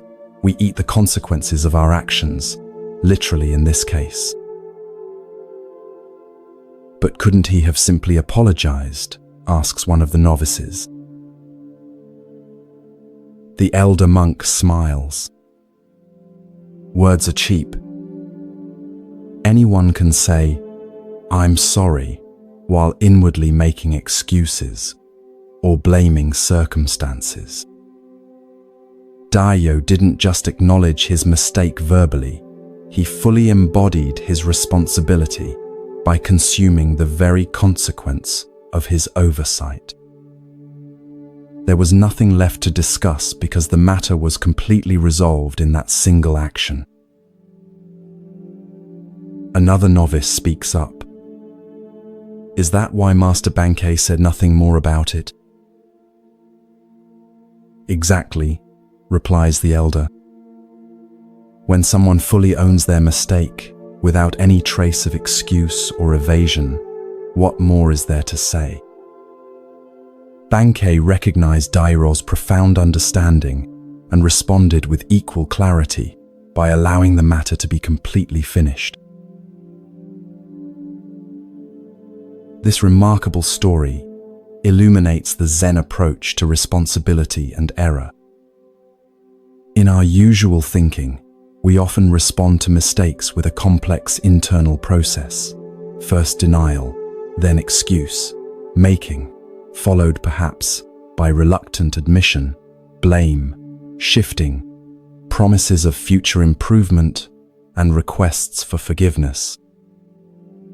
This elaborate dance around error actually prevents us from fully experiencing and integrating the consequences of our actions. Dairyo demonstrates a radically different approach, what we might call eating the blame. Rather than engaging in explanation or justification, he literally consumes the evidence of his oversight. This physical act perfectly embodies the Zen principle of direct action without the intermediary of excessive thought or speech. There is a mistake. He acknowledges it. He consumes it completely. The matter is finished. Notice the profound emotional freedom in this approach. When we fully accept responsibility, without any trace of defensiveness, we experience a paradoxical lightness. There is nothing to protect, nothing to defend, no elaborate narrative to maintain. This is remarkably different from our usual experience of making mistakes, where we often carry the heavy burden of justification, fear of judgment, and lingering shame. Bankei's response is equally instructive. He doesn't press the point, demand further apology, or use the incident as a teaching opportunity. He recognizes that Dairyo's action is complete in itself, a perfect expression of understanding that requires no elaboration. By simply nodding and walking away, Bankei acknowledges the completeness of Dairyo's response and allows the incident to be truly finished. In our personal relationships, how often do we keep mistakes alive through repeated reference, continuing blame, or demands for multiple apologies?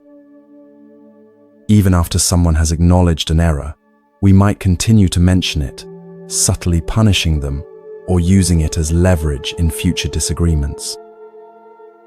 Bankei demonstrates a more liberating approach. When responsibility is fully taken, the matter is completely closed, leaving no residue of resentment or recrimination. It's worth noting that Dairyo's action, while dramatic, wasn't performed as a public demonstration of virtue. He wasn't trying to impress Bankei or the other monks with his willingness to eat something impure. His action arose naturally from his deep understanding of responsibility. This points to another Zen principle, that true virtue isn't something we put on for others to see, but arises spontaneously from genuine realization. As you drift towards sleep, consider where in your life you might practice eating the blame. Where might you move from elaborate explanation to simple acknowledgement? From partial admissions couched in justifications to complete acceptance of responsibility? From verbal apologies to embodied action that makes things right? This practice doesn't mean taking blame for things that aren't your responsibility. That would be another form of evasion. Rather, it means fully acknowledging your part in situations without deflection or excuse. Like Dairyo with his lizard, you might find that when you fully consume your mistakes, rather than trying to explain them away, they are completely digested and transformed, leaving you lighter and freer to continue on your path. And like Bankei, you might discover that when others truly take responsibility, the most compassionate response is simply to allow the matter to be finished.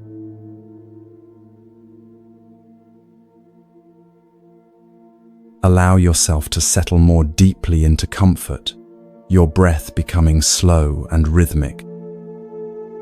Feel the gentle weight of your body against the surface supporting you as your mind begins to drift.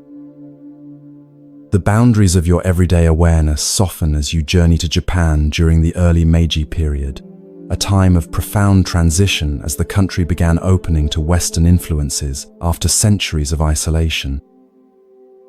You find yourself on a forested mountain path, leading to a renowned Zen temple. The temple belongs to Nanin, a Zen master whose piercing insight and uncompromising teaching have attracted serious students from throughout Japan.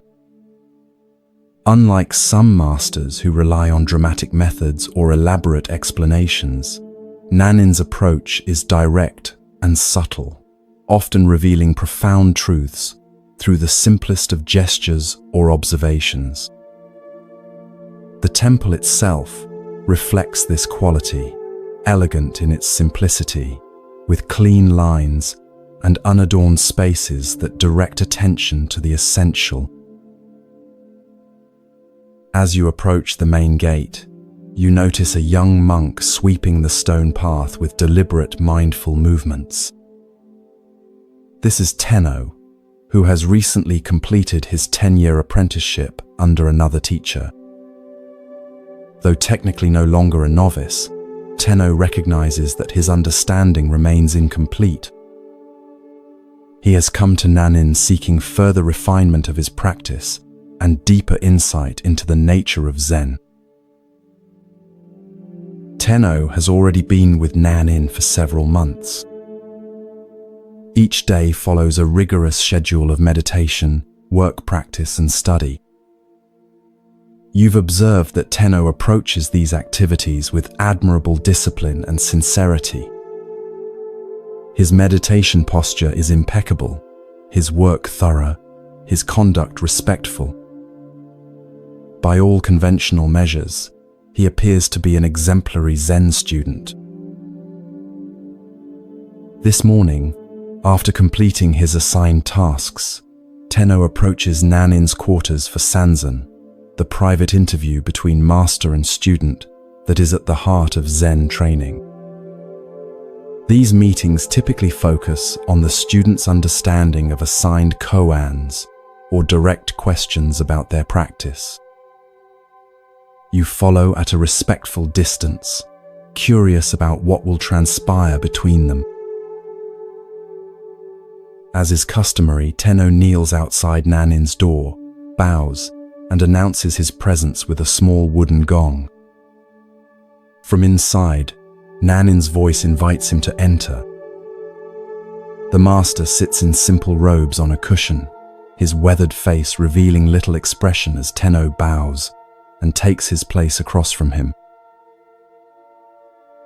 "How is your practice progressing?" Nan-in asks, his voice neither warm nor cold, but attentive. "I believe I am making steady progress, Master," Tenno responds. "I maintain mindfulness during seated meditation, walking practice, and temple work.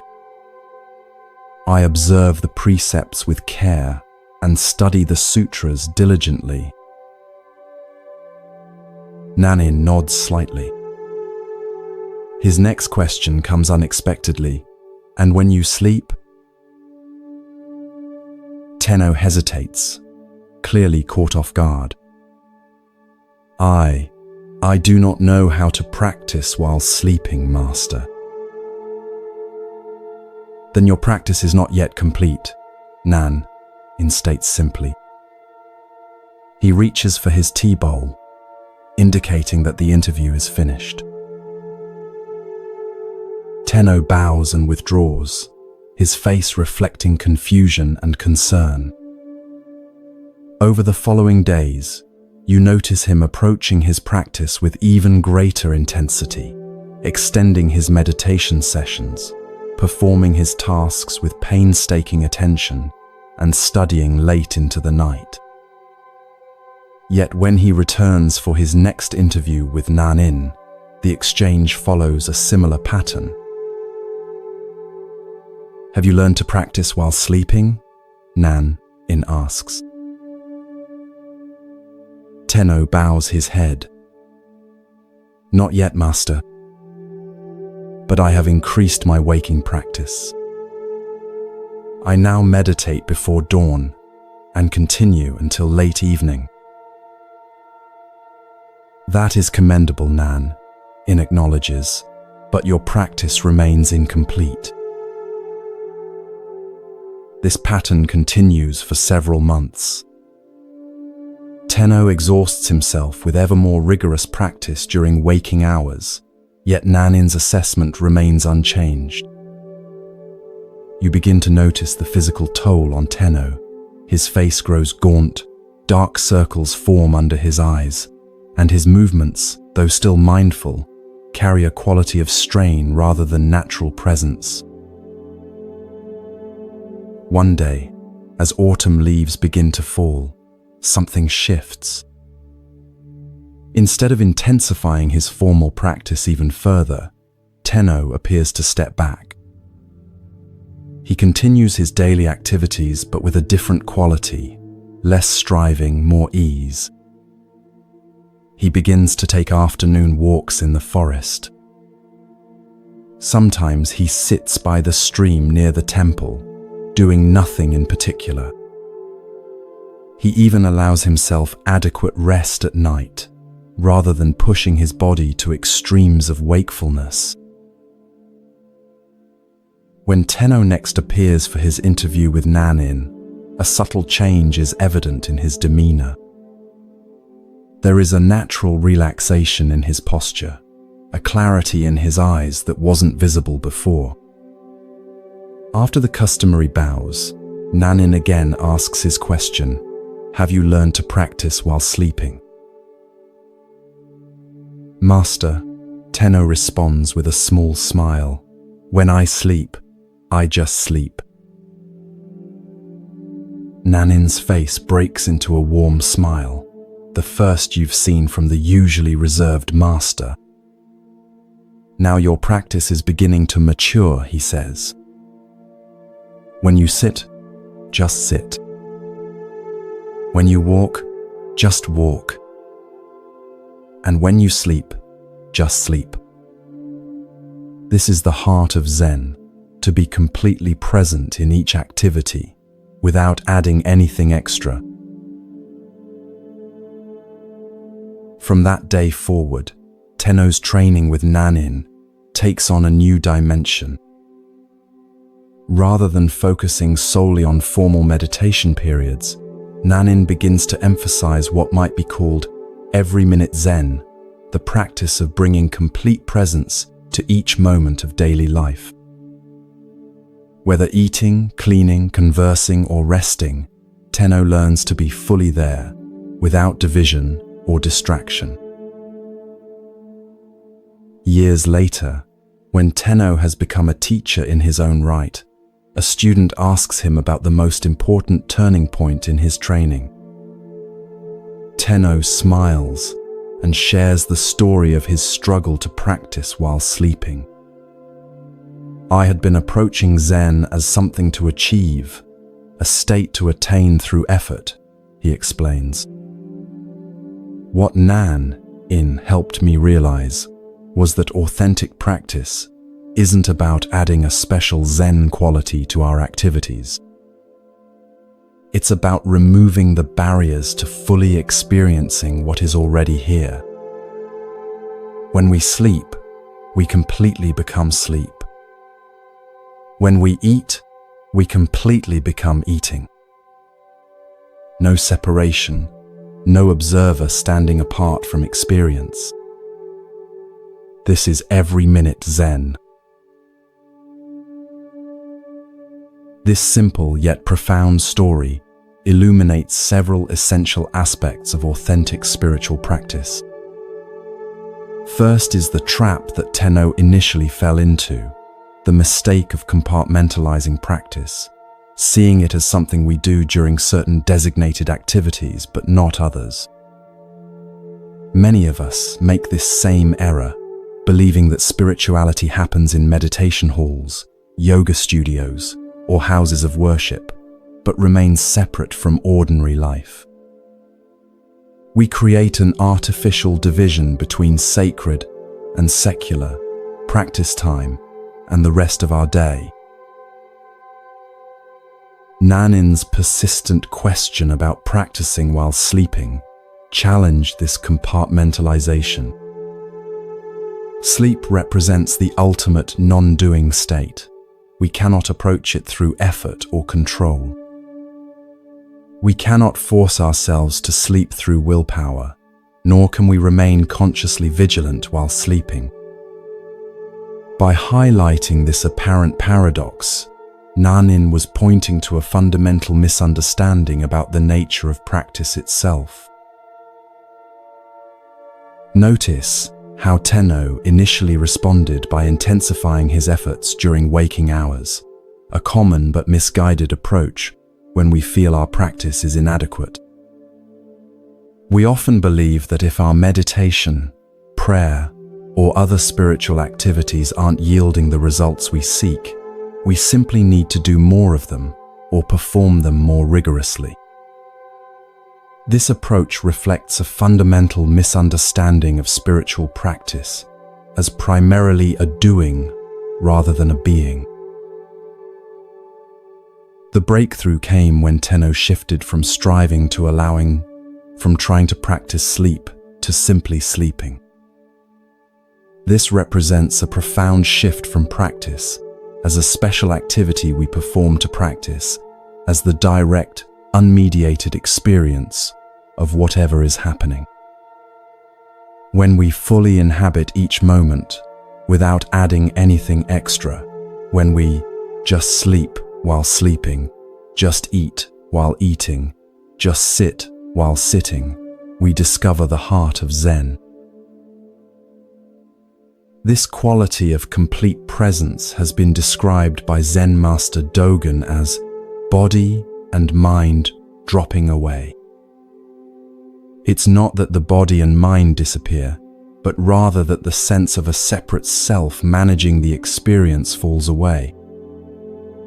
There is just the pure experience itself, undivided, unmediated, complete. This is what Nanin meant by every minute Zen, a practice not confined to special times or activities, but available in each moment of life. The paradox which Tenno eventually discovered is that this complete presence often emerges naturally when we stop trying so hard to practice in the conventional sense. His breakthrough came not by intensifying effort, but by allowing a natural relaxation into the reality of each moment. This doesn't mean abandoning formal practice periods, which provide important training and support, but rather understanding their true purpose, not as special spiritual times distinct from ordinary life, but as concentrated opportunities to cultivate the awareness that can permeate every moment. As you drift towards sleep, consider your own relationship with practice. Do you, like Tenno initially, compartmentalize your spiritual life? Do you have designated practice times that seem disconnected from the rest of your experience? Can you sense the possibility of an every-minute Zen that embraces all activities, from the sublime to the mundane, from active engagement to complete rest? Perhaps tonight, as you transition into sleep, you might experiment with Tenno's discovery. Rather than trying to maintain awareness during sleep, which creates a division between the observer and the experience, simply allow yourself to fully become sleep. No separation, no effort, no practice, just the complete embrace of what is already naturally occurring. This is not the abandonment of practice, but its fulfillment. The discovery that when we drop all trying, even the trying to practice, what remains is the natural wakeful awareness that has been present all along. As you release into sleep, allow Nanin's wisdom to accompany you. When you sleep, just sleep.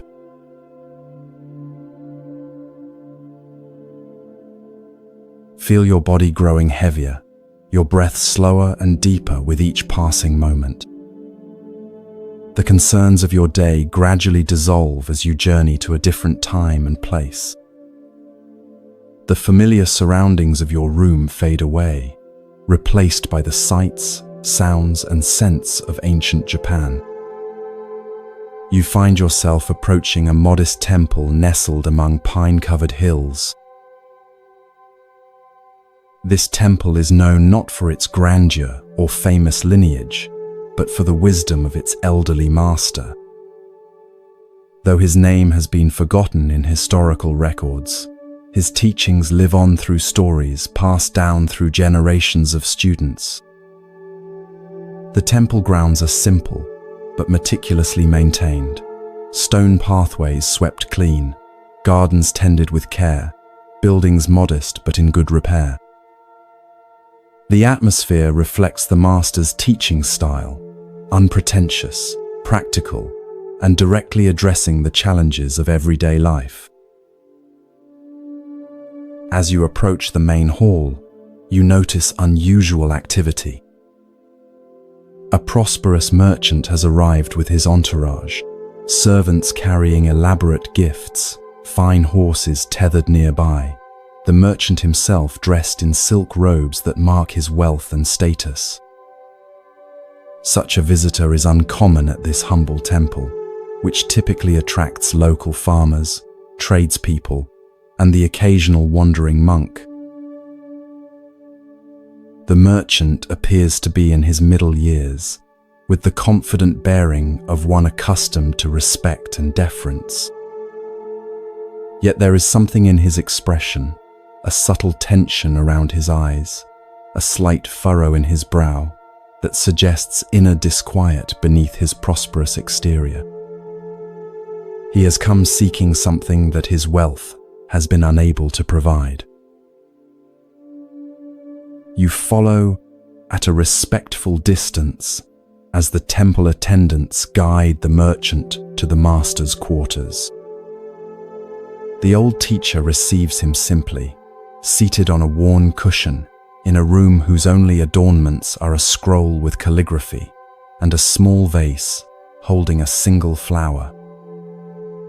The contrast between the merchant's finery and the master's plain surroundings could not be more striking.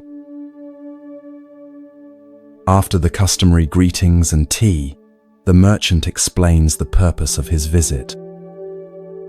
"Venerable master," he begins, his voice carrying the refined accent of the capital, "I have achieved considerable success in my business enterprises.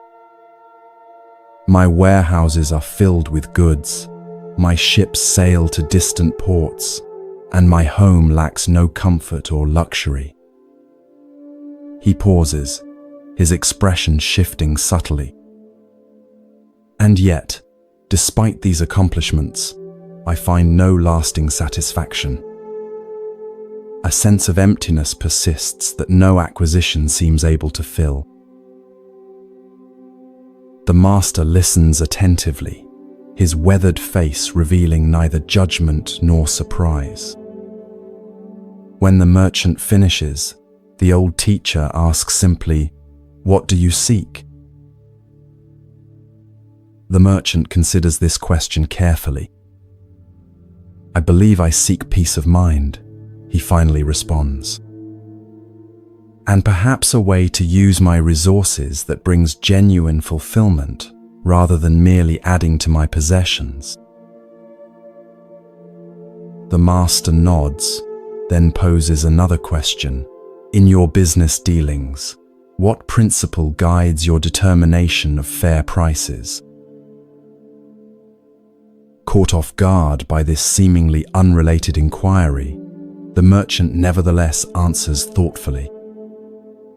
"I consider the cost of materials, the labor involved, the rarity of the item, and what the market will bear. For unique goods, I might increase the price considerably, while common items command only a modest profit. This is the standard practice among merchants. And in your charitable giving, the master continues. What principle determines the amount you contribute? The merchant shifts uncomfortably.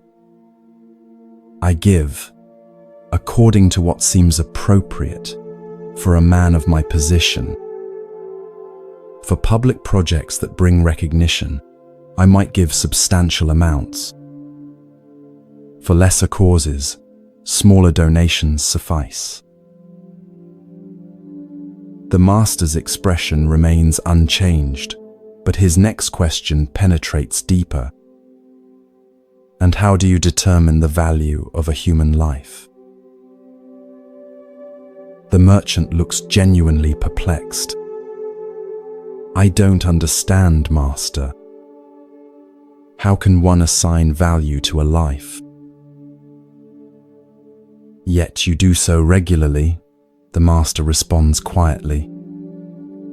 When you decide how much profit to extract from those who labor for you, when you determine what portion of your wealth to share with those in need, when you pass a beggar on the street and decide whether to look away or offer assistance, in all these moments you are assigning value to human lives, including your own. A long silence follows as the merchant absorbs this perspective. Finally, he asks, how then should I determine the proportion of my wealth to share with others? Instead of answering directly, the master stands and gestures for the merchant to follow him outside. They walk to a small pond near the temple, where lilies float on the surface and koi fish swim lazily below. The master picks up a smooth stone from the path and hands it to the merchant. Drop this into the pond, he instructs. The merchant does so, and they both watch as the stone breaks the surface, creating concentric ripples that spread outward across the entire pond. The exact proportion, says the master, pointing to the ripples, is this: to the extent that your actions honor the interconnectedness of all life, you will find the peace you seek. When you truly understand that your well-being and the well-being of others cannot be separated, just as these ripples cannot be contained to one part of the pond, authentic generosity naturally emerges. It is no longer a calculation of how much to give away, but a recognition that genuine wealth lies in creating ripples of benefit that extend beyond yourself. The merchant stands quietly by the pond, watching as the ripples gradually subside and the water returns to stillness, reflecting the sky above. Something shifts in his expression, a softening around the eyes, a release of the subtle tension he carried. Without speaking, he and the master return to the temple. Before departing, the merchant arranges to leave a generous donation for the temple. But more significantly, he speaks with the master about establishing a new approach to his business, one that will ensure fair compensation for workers, reasonable prices for customers, and systematic support for those in need throughout the regions where he conducts trade. These are not haphazard charitable gestures, but a fundamental restructuring based on the principle of interconnection that the master revealed through the ripples in the pond. Years later, the merchant's business enterprises become known not just for their commercial success, but for their positive impact on entire communities. The exact proportion that the master revealed has transformed not only the merchant's approach to wealth, but his experience of life itself. The emptiness that drove him to seek the master's guidance has been replaced by a sense of purpose and connection that no amount of mere acquisition could have provided. This story illuminates profound truths about our relationship with resources, generosity, and the nature of true fulfillment. At its heart is the recognition that we exist in a web of interconnection, where artificial boundaries between self and other obscure a deeper reality. The Master's demonstration with the stone and pond offers a vivid metaphor for this truth. Just as ripples cannot be contained to one section of water, but naturally extend across the entire surface, our actions inevitably affect the larger whole of which we are part. The merchant's initial approach to charity, calculating appropriate amounts based on status, recognition, or social expectations, reflects how many of us think about giving. We ask, how much should I give? What's the right percentage? What's required or expected? These questions assume a fundamental separation between giver and recipient, between my resources and others' needs. They frame generosity as a transaction rather than a recognition of interconnection. The exact proportion revealed by the Master transcends these calculations. It's not a formula or percentage, but a principle. Authentic generosity flows naturally from the recognition that our well-being is inseparable from the well-being of others. When we truly understand this, giving becomes less about charity in the conventional sense, and more about honoring the reality of our interdependence. We recognize that creating conditions where others can thrive ultimately enriches our own experience as well.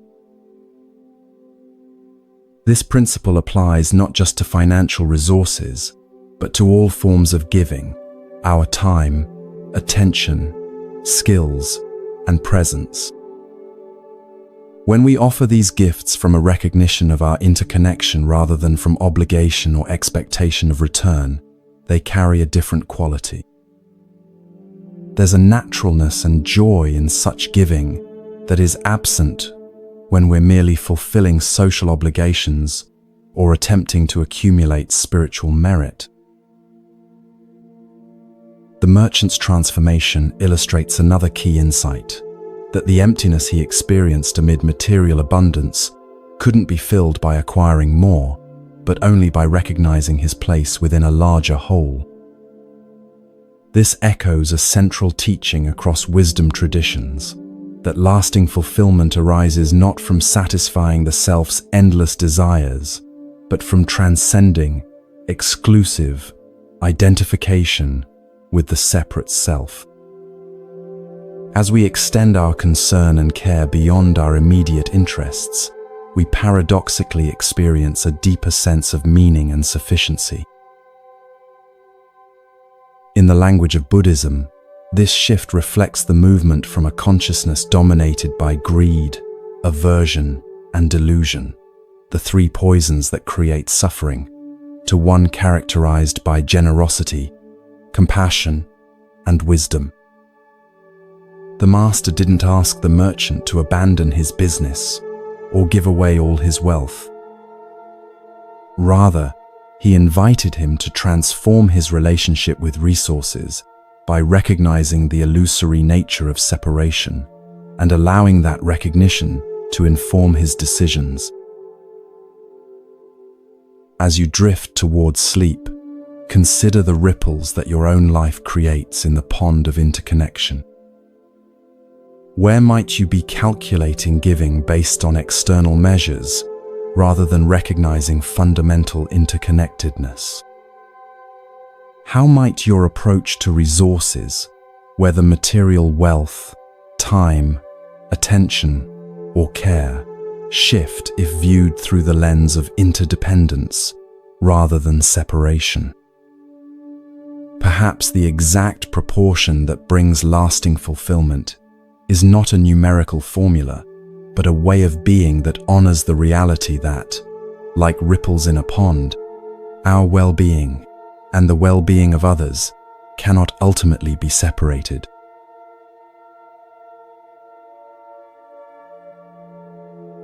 Feel yourself drifting deeper into relaxation, your body becoming comfortably heavy as your mind grows lighter.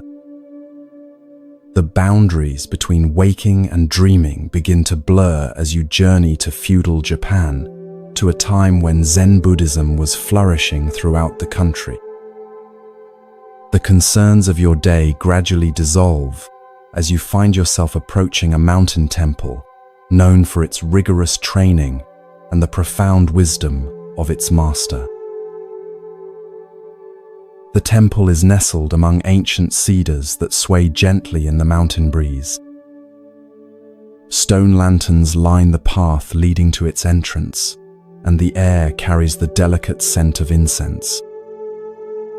Unlike the grand temples of Kyoto, this one is relatively modest, its beauty lying in its harmony with the natural surroundings rather than in elaborate ornamentation.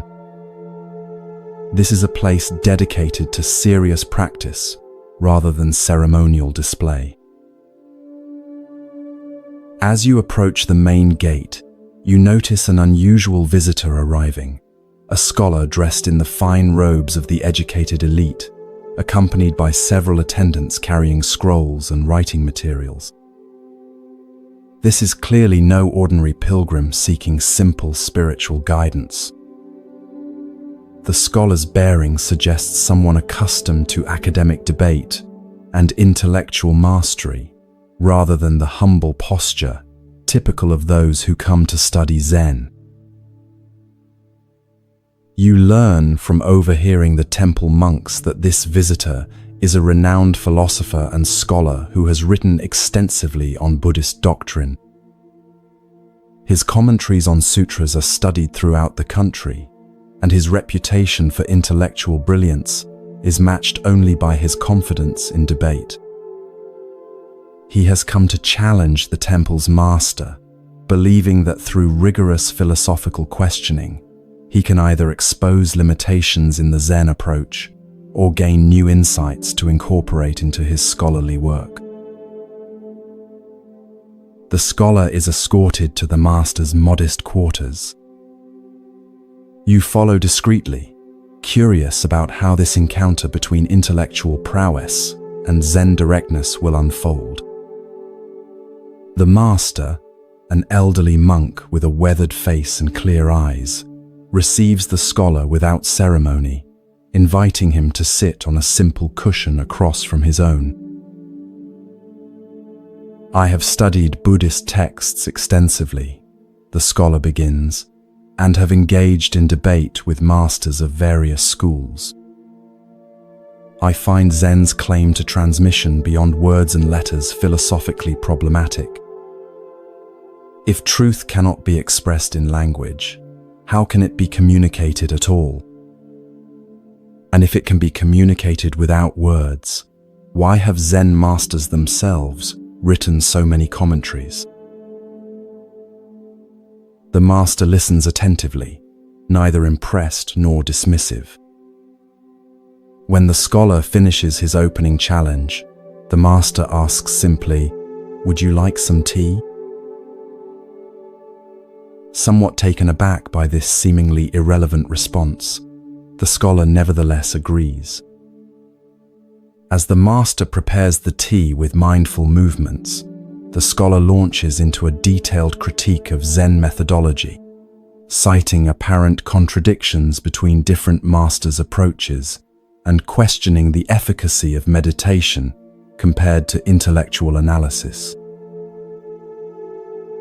The master places a cup of tea before the scholar without comment and returns to his seat. Undeterred, the scholar continues his philosophical questioning, touching on the nature of Buddha nature, the problem of dualistic thinking, and the paradoxes inherent in seeking enlightenment through practice. His arguments are well constructed and draw upon an impressive range of textual sources. Throughout this intellectual barrage, the master remains silent, neither agreeing nor disagreeing, neither defending Zen nor criticizing the scholar's approach. His face reveals neither impatience nor boredom, just present attention. As evening approaches and the light begins to fade, the scholar's questions continue unabated. A young monk brings in a lamp and, seeing that the room has grown chilly with the mountain evening, lights a fire in the small hearth. The master occasionally tends the fire with a poker, but offers no response to the scholar's increasingly frustrated attempts to elicit a definitive answer to his philosophical challenges.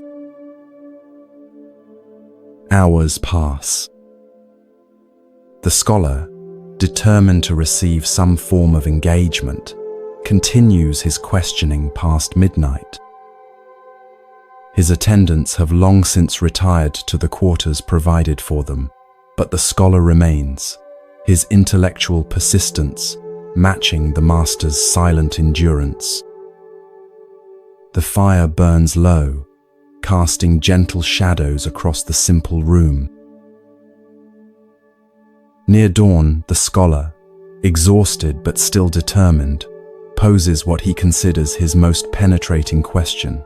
What is the essential nature of mind itself, beyond all conceptual formulations? At this, the master suddenly stands, takes the fire poker, and holds it up before the scholar's face. "Do you see this poker?" he asks, breaking his night-long silence. "Of course I see it," replies the scholar, perplexed by this simple question after hours of sophisticated philosophical inquiry. In a swift motion, the master lightly taps the scholar on the shoulder with the poker and says, "Then you have your answer." The poker is iron, forged in fire, cooled in water, and now warm from the flame. It is exactly what it is, nothing added, nothing taken away. Your mind, in this moment of direct perception, is no different. The scholar stares at the poker, then at the master. Something shifts in his expression, a subtle release of tension, a softening around the eyes. The night-long stream of conceptual thinking seems to pause, and in that space of mental quietude, a different kind of understanding begins to dawn. For perhaps the first time, he experiences the directness the master has been demonstrating through his silence. "I have been circling around what is directly before me," the scholar says quietly. Like someone dying of thirst while discussing the chemical properties of water instead of drinking from the stream at his feet. The master nods, a gentle smile crossing his face. "Your intellectual understanding is impressive," he acknowledges. But Zen points to what is prior to understanding, the direct experience that no concept can contain. The fire poker is not a metaphor or a philosophical position. It is just this poker, and your direct perception of it is just this mind. As the first light of dawn filters through the paper windows, the scholar bows deeply to the master. His demeanor has changed, less certain perhaps, but somehow more present. He remains at the temple for several weeks, setting aside his scrolls and philosophical treatises to engage in meditation and simple work alongside the other monks. When he eventually returns to his academic life, his writings reflect a new dimension, still intellectually rigorous, but now informed by an appreciation for the direct experience that lies beyond conceptual understanding. This story illuminates a fundamental aspect of Zen practice, the limitation of intellectual understanding and the power of direct experience. The scholar approaches Zen as he would any other philosophical system, assuming that its truths can be grasped through analysis, comparison, and logical deduction. His questions, while sophisticated, all operate within the realm of conceptual thinking, the realm of maps rather than territory. The master's prolonged silence is not merely a teaching technique or a refusal to engage.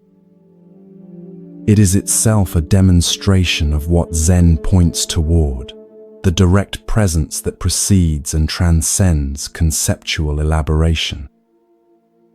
By neither defending Zen philosophically nor dismissing the scholar's questions, the master creates a space where something beyond intellectual exchange can potentially emerge.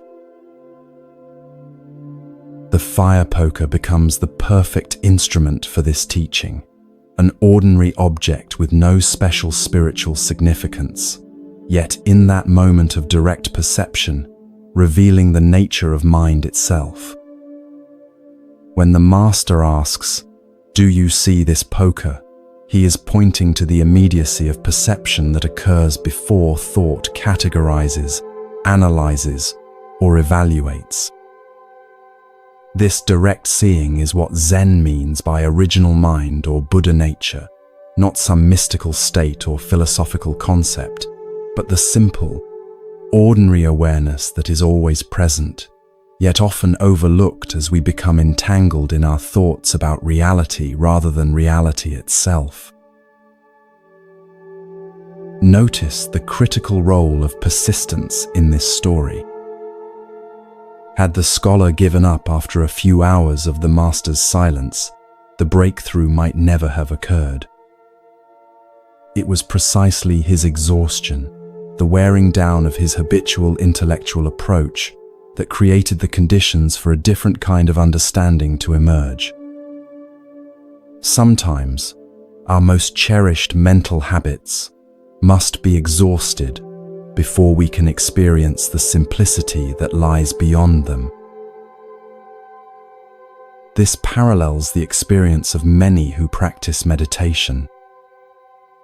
Often, we begin with concepts about what meditation should accomplish or what enlightenment might feel like.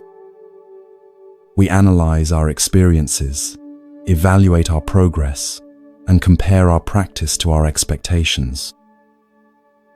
Only when this conceptual approach is thoroughly exhausted, often after many hours on the cushion, does the mind naturally settle into direct presence, neither grasping at experiences nor rejecting them, simply being with what is. The scholar's realization that he has been circling around what is directly before me reflects a universal human tendency. We often become so engrossed in our thoughts about reality that we miss the direct experience of it. We analyze relationships instead of being fully present with others, theorize about happiness rather than noticing moments of contentment when they arise, accumulate spiritual concepts instead of living from the awareness that all such concepts attempt to describe. The master's acknowledgement of the scholar's intellectual abilities is significant. Zen doesn't reject intellectual understanding, it simply recognizes its limitations. Concepts and analyses have their place. They help us organize experience, communicate with others, and solve practical problems.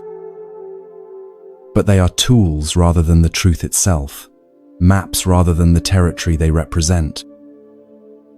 When we mistake the map for the territory, when we confuse our concepts about reality with reality itself, we remain trapped in what Zen calls the ghost cave of conceptual thinking.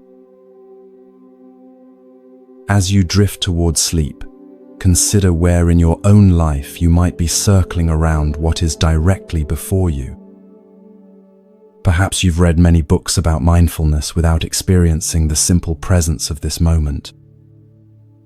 Maybe you've analyzed a relationship extensively without being fully present with the actual person.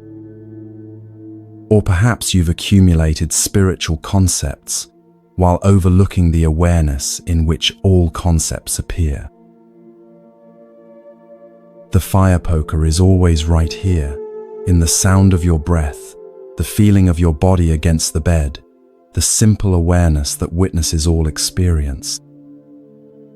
No special state is required to access this directness.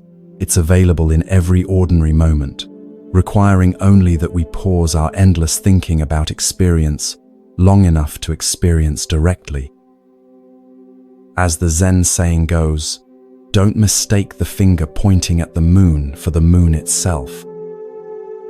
All spiritual teachings, including this story, are merely fingers pointing toward the direct experience that is always available, always present, waiting to be recognized beneath the stream of our thoughts about it.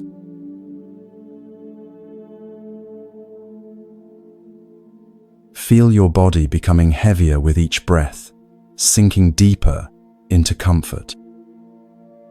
The sounds around you begin to fade as you journey to another time and place.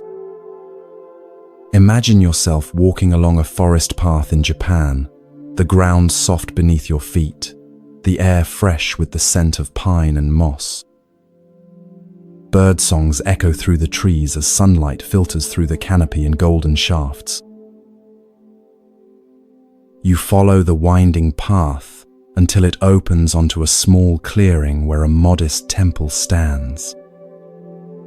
This is not one of Japan's grand ornate temples, but a simple wooden structure that seems to have grown naturally from the forest floor. A stream runs nearby, its gentle murmur creating a perfect backdrop for meditation.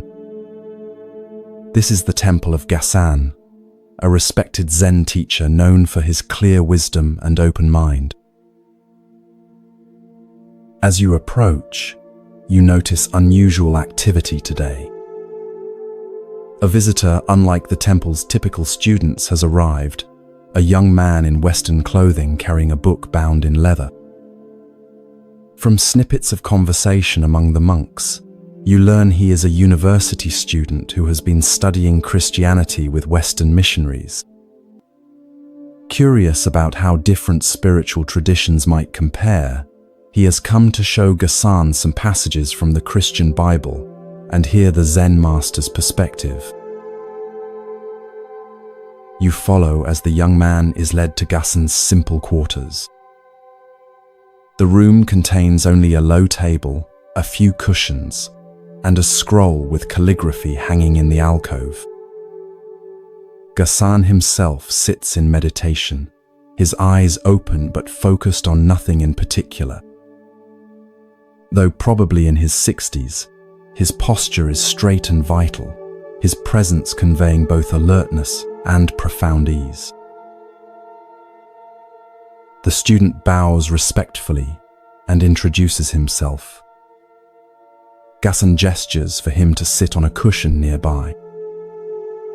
You can feel the nervousness in the young man as he carefully places his Bible on the low table between them.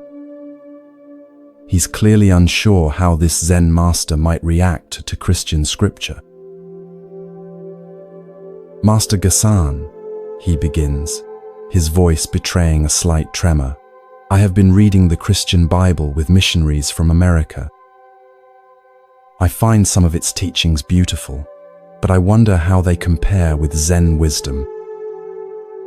Would you be willing to hear some passages and share your thoughts?"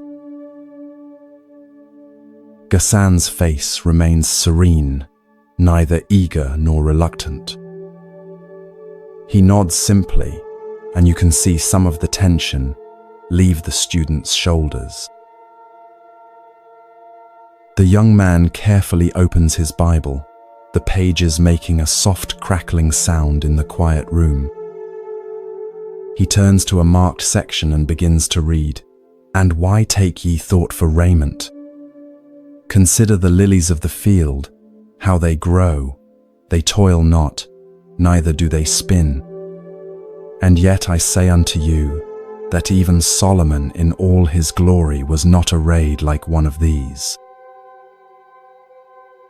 The student pauses, watching Ghassan's face for a reaction. The master's eyes have softened, and a subtle smile plays at the corners of his mouth.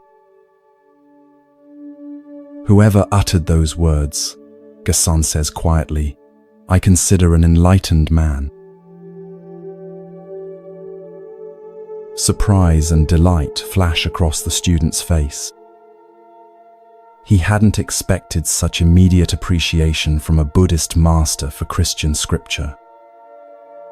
Encouraged, he turns to another passage and continues reading. "Ask, and it shall be given you. Seek, and ye shall find. Knock, and it shall be opened unto you. For everyone that asketh receiveth, and he that seeketh findeth, and to him that knocketh it shall be opened." The late afternoon sun casts long shadows across the room as Ghassan listens intently. When the student finishes, the master nods thoughtfully. You can feel the student holding his breath, waiting for the response. "That is excellent," Ghassan says, his voice warm with genuine appreciation. Whoever said that is not far from Buddhahood. The look of joy on the student's face is unmistakable. You can almost see his conception of spiritual boundaries dissolving before your eyes. What he had perhaps imagined as competing religious systems now appears in a new light, as different expressions of the same fundamental truths. As twilight approaches, student and master continue their conversation, the atmosphere growing increasingly warm and open. You notice how Ghassan neither adopts Christian terminology nor attempts to convert the passages into Buddhist concepts. He simply recognizes truth when he encounters it, regardless of its source or packaging. Later, as the student prepares to leave, he asks one final question. "Master Ghassan, do you find that the essential teachings of Christianity and Buddhism are the same?" Ghassan looks at him with clear eyes that seem to see far beyond the surface of things.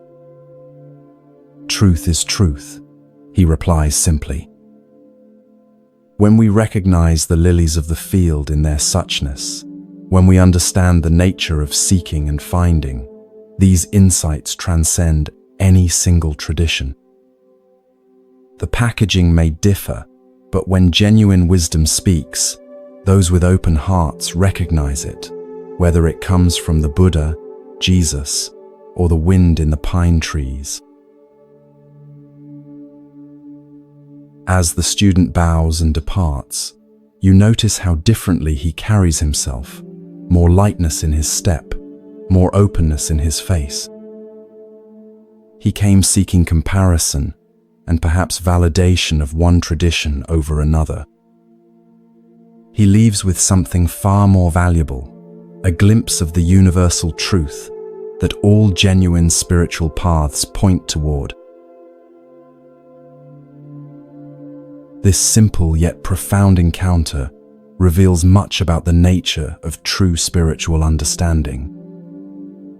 Ghassan demonstrated what we might call religious literacy, the ability to recognize wisdom regardless of its source or the tradition from which it emerges. Rather than getting caught in doctrinal differences or theological debates, he went straight to the heart of the teachings themselves.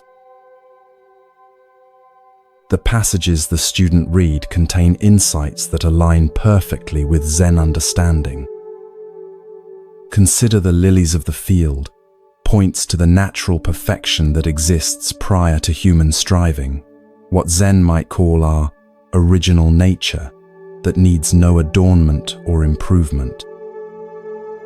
Just as the lilies grow naturally, without effort or anxiety about their appearance, our true nature manifests most perfectly when we stop trying to enhance or perfect ourselves through endless striving. Similarly, "Seek and ye shall find" reflects the Zen understanding that our essential nature, what some traditions call Buddha nature, is always present but must be recognized through sincere inquiry. The seeking itself becomes a form of finding when approached with genuine openness. This parallels the Zen saying, "What you seek is where you stand," pointing to the immediate availability of what we often believe is distant or separate from us. Notice that Gasan didn't need to convert these teachings into Buddhist terminology or claim them for his own tradition. His response reflects a recognition that truth is not the exclusive property of any single religion or philosophy.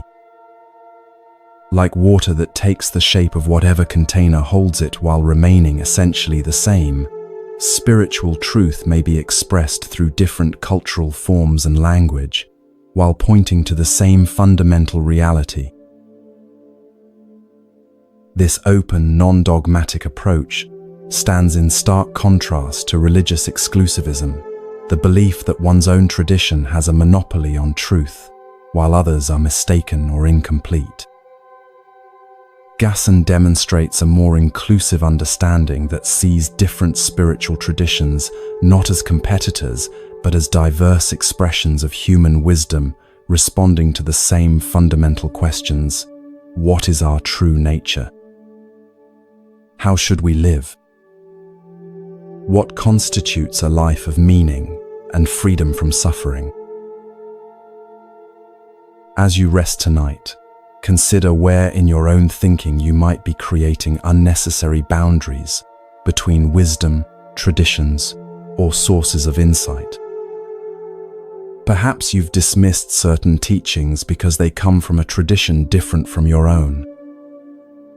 Maybe you've been caught in comparing spiritual paths rather than recognizing the universal truths they all point toward in their own ways.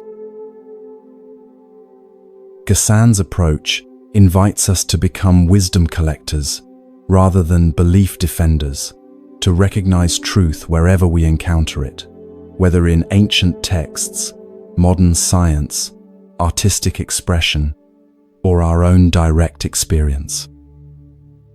This doesn't mean that all spiritual teachings are identical or equally valuable in all contexts, but it suggests that genuine wisdom has a universal quality that resonates beyond the boundaries of any single tradition. As your awareness drifts towards sleep, imagine yourself sitting in Gasan's simple room, sunlight filtering through paper windows, the sound of the stream mixing with birdsong outside. Feel the openness that comes when we stop deciding in advance where truth can and cannot be found. Like Gasan, we might discover that wisdom speaks in many languages, and that an open heart recognizes its voice, regardless of the words it uses. This recognition doesn't diminish our own tradition, but enriches it, connecting us to the larger human quest for understanding that transcends all boundaries of time, culture, and belief.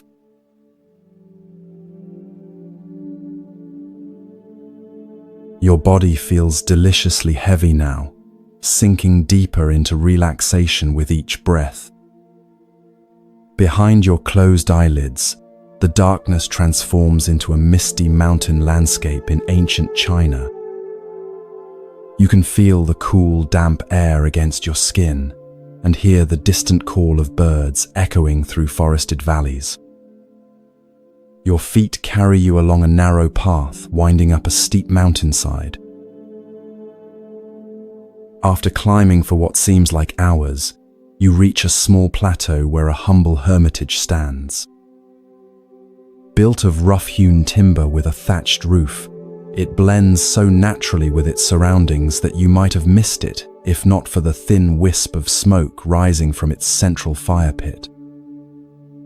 This is the dwelling of Master Gute, a Zen teacher who left the comforts of temple life years ago to practice in solitude.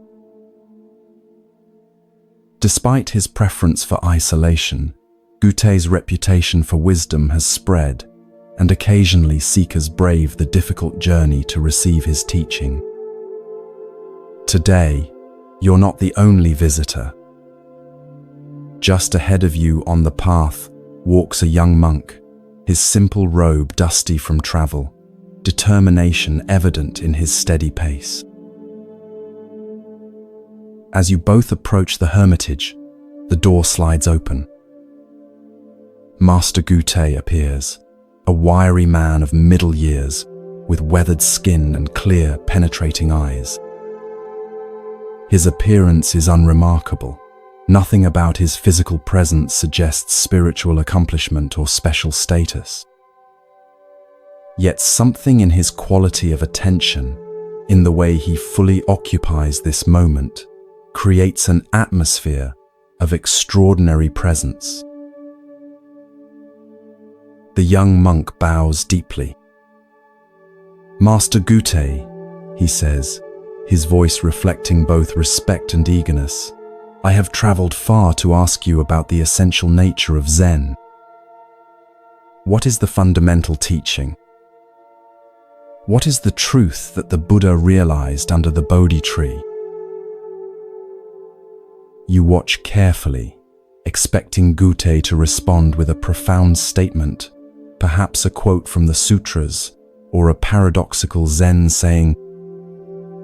Instead, something unexpected happens. Gutei slowly raises his right hand, extends his index finger, and points upward, saying nothing at all. His face remains impassive, yet somehow radiates complete conviction. The young monk appears confused. He waits for further explanation, but none comes. Gutei simply stands there, finger raised, in eloquent silence. After several moments, the monk bows again and backs away, clearly unsure what to make of this strange response. You follow the young monk as he makes his way to a small meditation hut nearby, provided for visitors who wish to stay and practice. For several days, he sits in meditation, occasionally walking in the surrounding forest. You can almost see the wheels turning in his mind as he attempts to decipher the meaning of Gutei's finger. Is it pointing to the sky? To the oneness of all things? Is it a symbol to be understood, or is the gesture itself the teaching? The monk approaches Gutei several more times, asking follow-up questions, seeking clarification. Each time, regardless of what is asked, Gutei responds only by raising his index finger. Nothing more. You notice how the raised finger itself begins to take on a mysterious power, not as a conceptual explanation, but as a direct expression of something beyond words. Weeks pass. The monk remains at the hermitage, helping with daily chores, carrying water from the stream, chopping firewood, preparing simple meals. Throughout these activities, he continues to contemplate the meaning of the master's finger. You observe how, despite his confusion, something is shifting in his demeanor, a subtle loosening of his intellectual grasping, a growing receptivity to direct experience rather than explanation. One morning, the monk encounters a wild-eyed boy of about 10 years old, who occasionally brings supplies to the hermitage from the nearest village. The boy has heard about the famous one-finger Zen of Master Gutei and with childish mischief raises his own finger when he sees the monk approaching. "That's Master Gutei's teaching," the boy says with a giggle. his finger pointing skyward in imitation of the master. You feel a surge of protective concern as you watch this scene unfold. The monk has been sincerely struggling with this profound teaching, and now this child seems to be making light of it. How will he respond to such apparent disrespect? To your surprise, the monk does something unexpected. He reaches out suddenly, grabs the boy's extended finger, and pulls it sharply. The boy cries out in pain, tears immediately springing to his eyes. As the boy stands there nursing his hurt finger, shock evident on his face, the monk leans in close and raises his own finger exactly as Gutei does. The boy stares at the monk's finger, then at his face, and something extraordinary happens. His expression transforms from pain to sudden understanding. Without a word being exchanged, something has been transmitted between them. The boy bows awkwardly, then scampers away down the mountain path, forever changed by the encounter. That evening, as twilight casts long shadows across the plateau, you see the monk approach Gutei's hermitage one final time. His demeanor is different now, more settled, more present.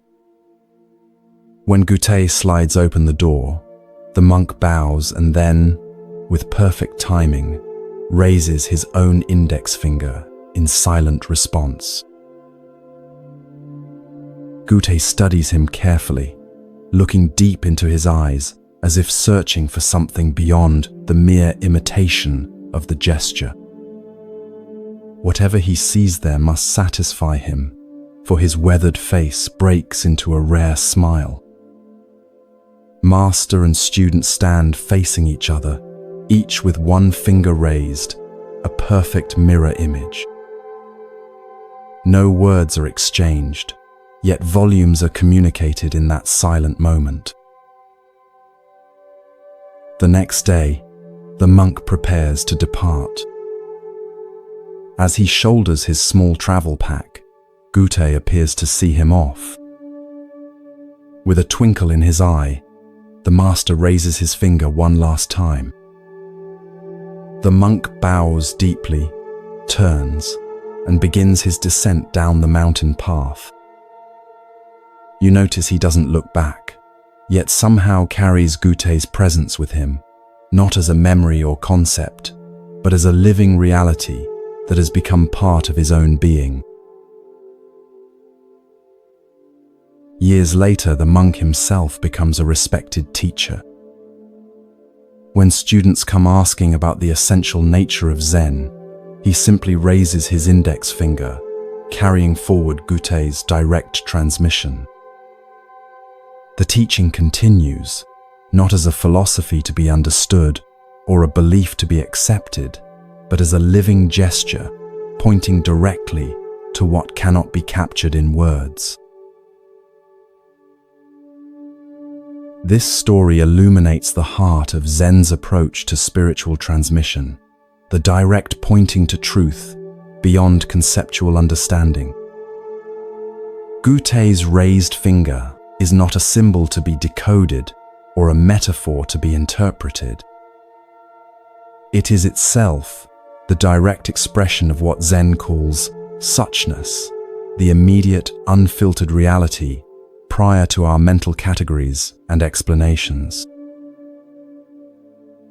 Notice how the young monk initially approached Gutei with questions that assumed truth could be packaged in concepts.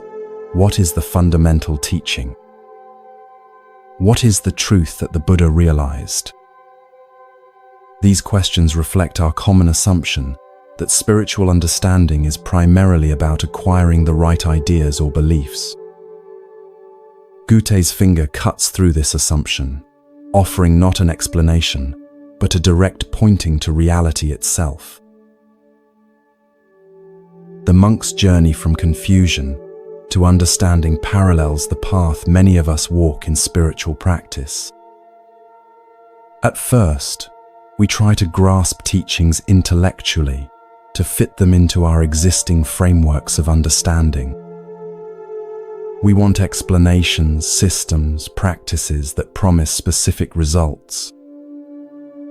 Like the monk puzzling over the meaning of Gute's finger, we search for the correct interpretation that will satisfy our intellect. True understanding often arrives unexpectedly, not through accumulating more concepts, but through direct experience that bypasses conceptual thinking altogether. For the monk, this breakthrough came through his interaction with the boy, an encounter that moved him from intellectual contemplation to spontaneous, embodied action. In that moment, the finger ceased to be something to understand and became something to live. The physical sensation of your own finger is available right now as you rest. Can you feel the pulse of blood moving through it? The subtle warmth? The way it connects to your hand, your arm, your entire body? This direct, non-conceptual awareness is what Gute was pointing to, not with explanations, but with the finger itself. In Zen, this direct transmission from teacher to student, outside the sutras, beyond words and letters, is considered the essence of the tradition.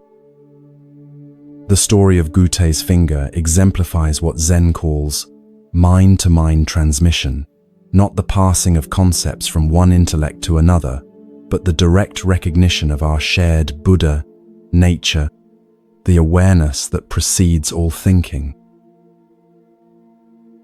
This approach can seem frustratingly opaque to modern seekers accustomed to detailed explanations and step-by-step instructions. Yet it addresses a profound truth about spiritual awakening, that our deepest nature cannot be reached through concepts alone, just as no description of water, however detailed, can quench your thirst. Only direct experience satisfies. As you drift towards sleep, imagine yourself on that misty mountain plateau with Gute. Feel the cool air on your skin, hear the distant call of birds. When he raises his finger, look not at what it might symbolize or represent, but at the direct reality of this moment, the sensations in your body, the rhythm of your breath, the spacious awareness in which all experience arises. Like the monk who eventually understood, you too might discover that the deepest truths are not grasped through thinking but realized through direct presence with what is, just as it is. Gute's finger continues to point the way, even now, even here.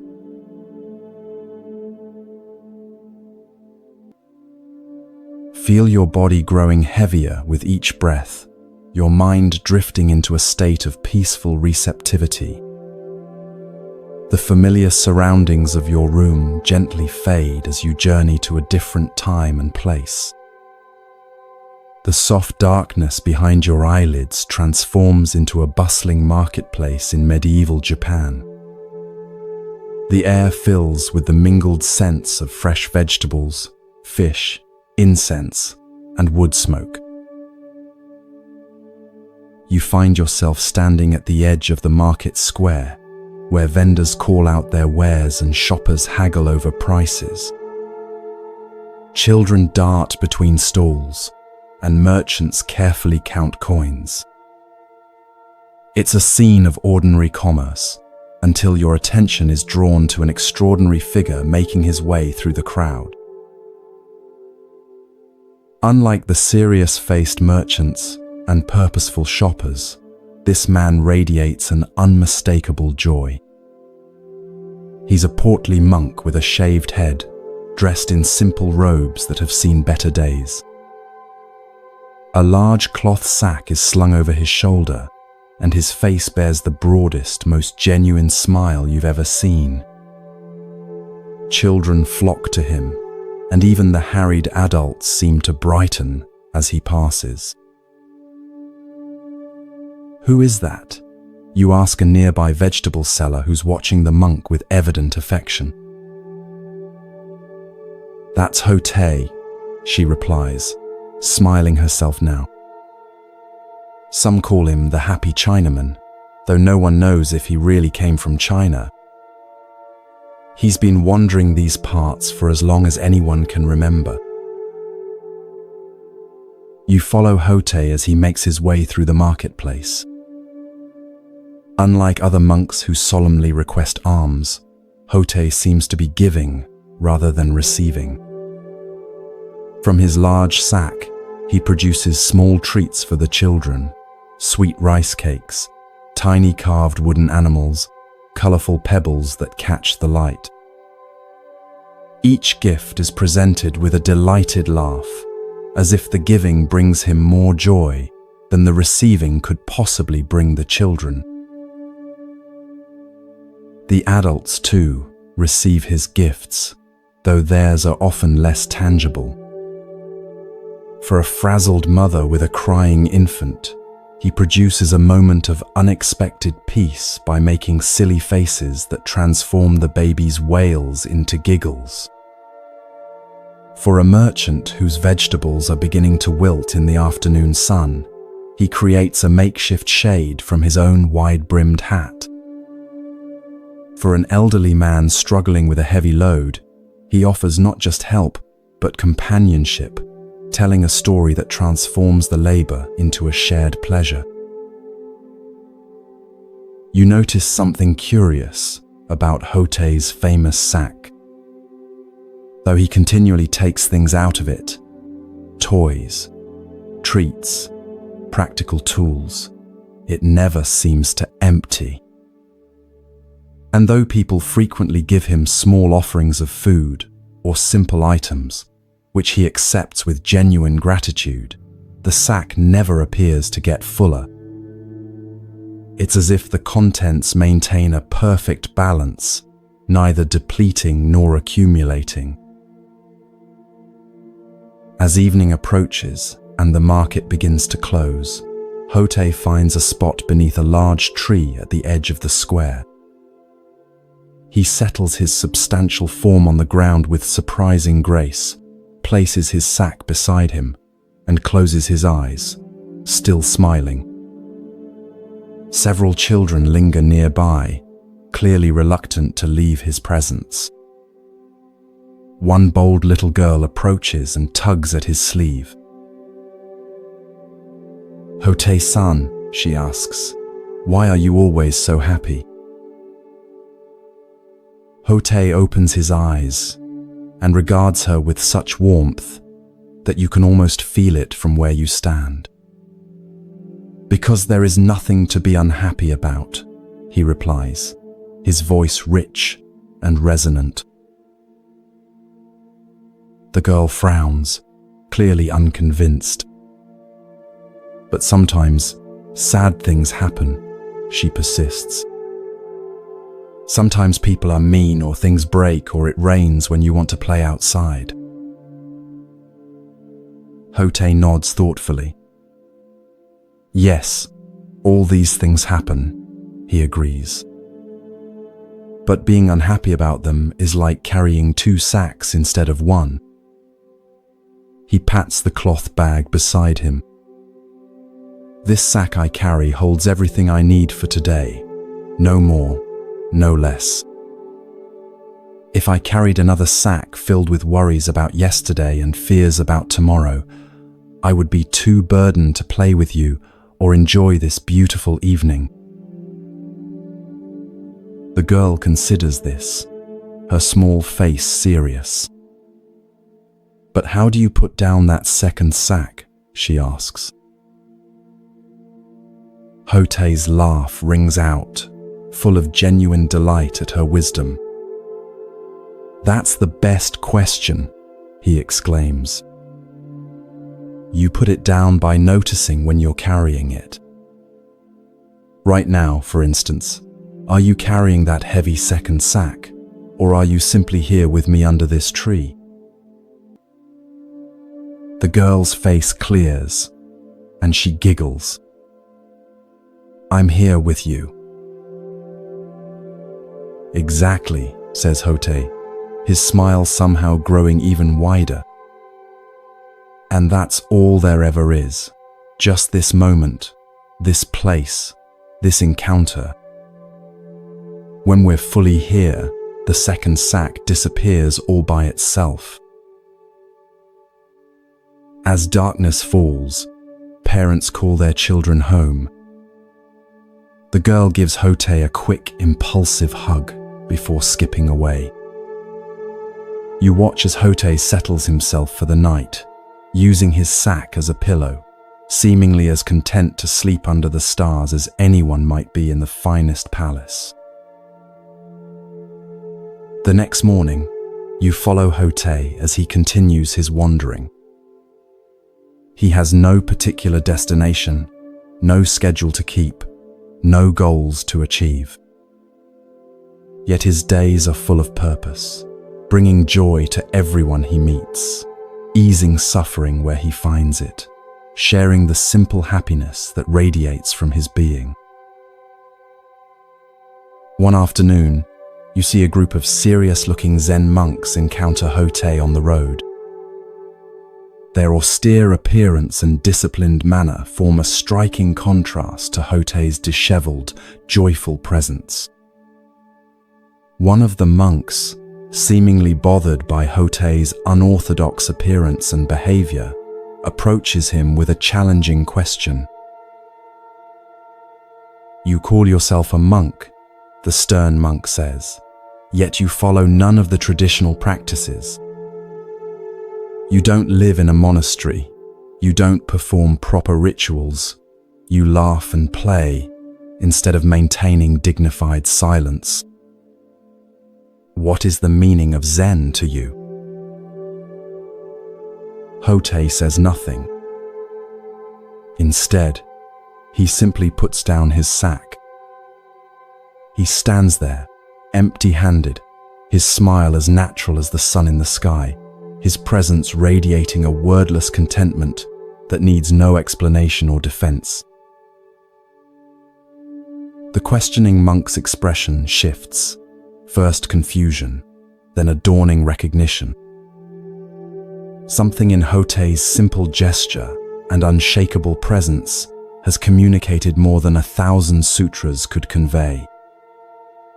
The monk bows deeply, a new humility evident in his posture. When he straightens, his own face has softened, a small smile beginning to form. Thank you for the teaching, he says quietly. Hote picks up his sack again, gives the monk a friendly pat on the shoulder, and continues on his way, spreading joy with each step, as naturally as a flower spreads its fragrance.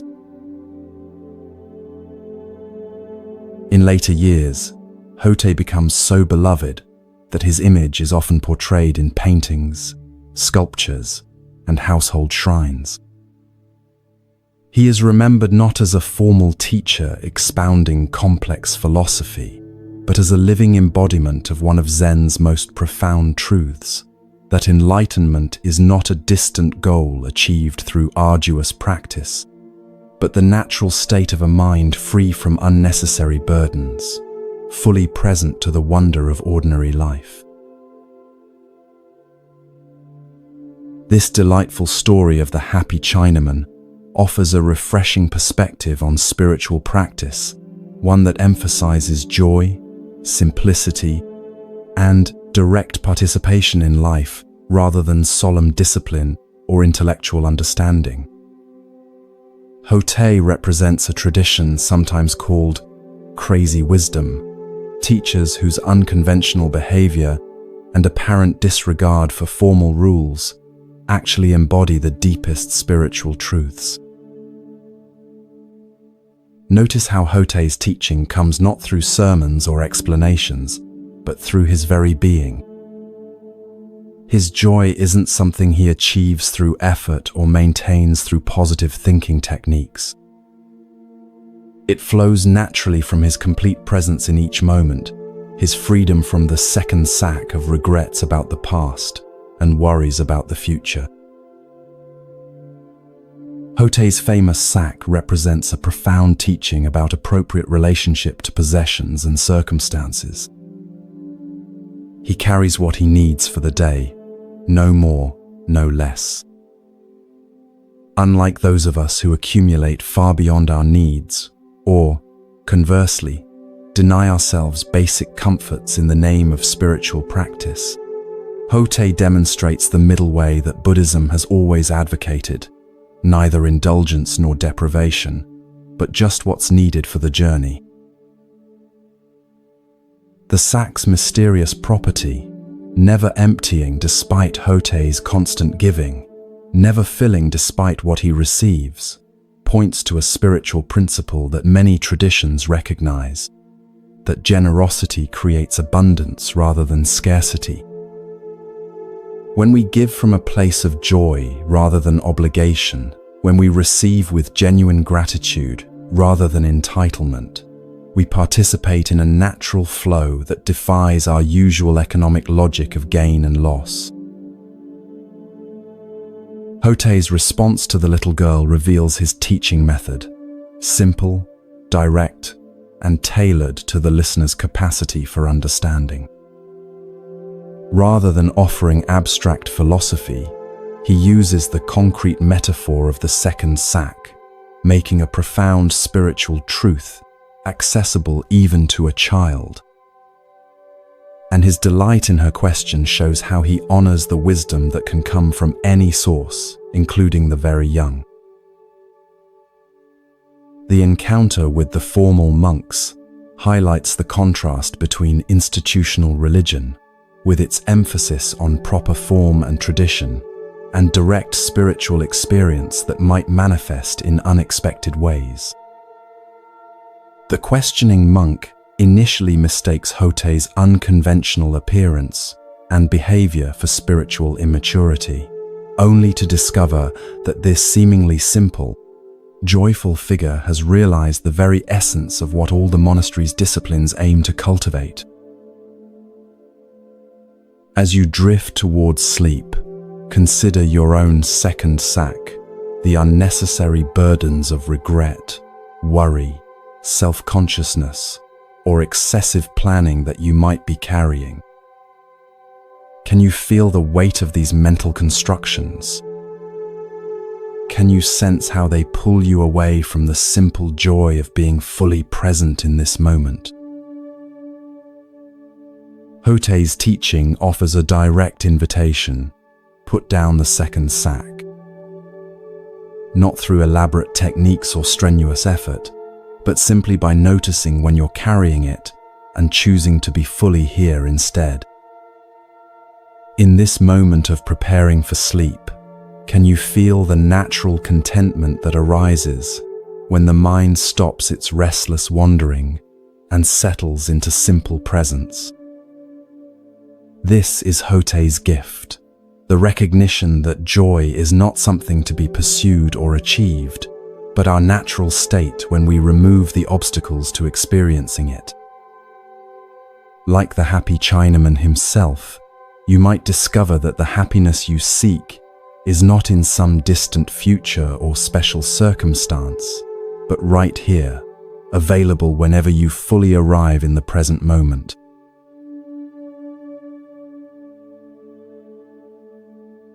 Feel your body melting into deep relaxation, each breath taking you further into tranquility. As the concerns of your day dissolve, allow your mind to journey to ancient Japan, to a time when Zen teachings were flourishing throughout the land. The familiar surroundings of your room transform into a serene mountain landscape, where a small Zen temple nestles among towering pines. Mist drifts through the valleys below as morning sunlight gilds the temple's curved roof. This is the temple where Master Shinkan teaches. Unlike many famous Zen masters whose challenging koans and strict training methods are widely known, Shinkan's approach is gentler, more direct. He's known for his ability to meet each student where they are, offering precisely the teaching they need in that moment. His reputation for clarity and compassion has spread throughout the region, drawing seekers from many walks of life. As you approach the temple gates, you notice two very different visitors arriving ahead of you.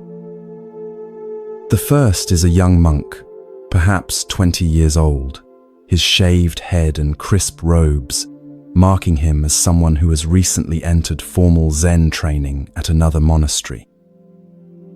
His posture is perfect, his movements controlled and mindful. He holds a small bundle containing, you imagine, sutras and notes from his studies. The second visitor is an elderly man, his weathered face and calloused hands suggesting a lifetime of physical labor. Though clearly well into his 50s, he moves with the easy strength of someone accustomed to daily work. His clothes are simple but clean, the garb of a farmer or tradesman rather than a religious seeker. Unlike the young monk, he carries nothing but a small cloth bundle that might contain a midday meal. Both visitors have come to seek Master Shinkan's guidance, though for different reasons. You follow them into the temple courtyard, curious about how the master will respond to their questions.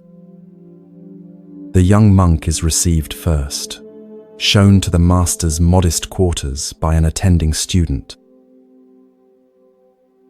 Through open screens, you can see Shinkan seated on a simple cushion.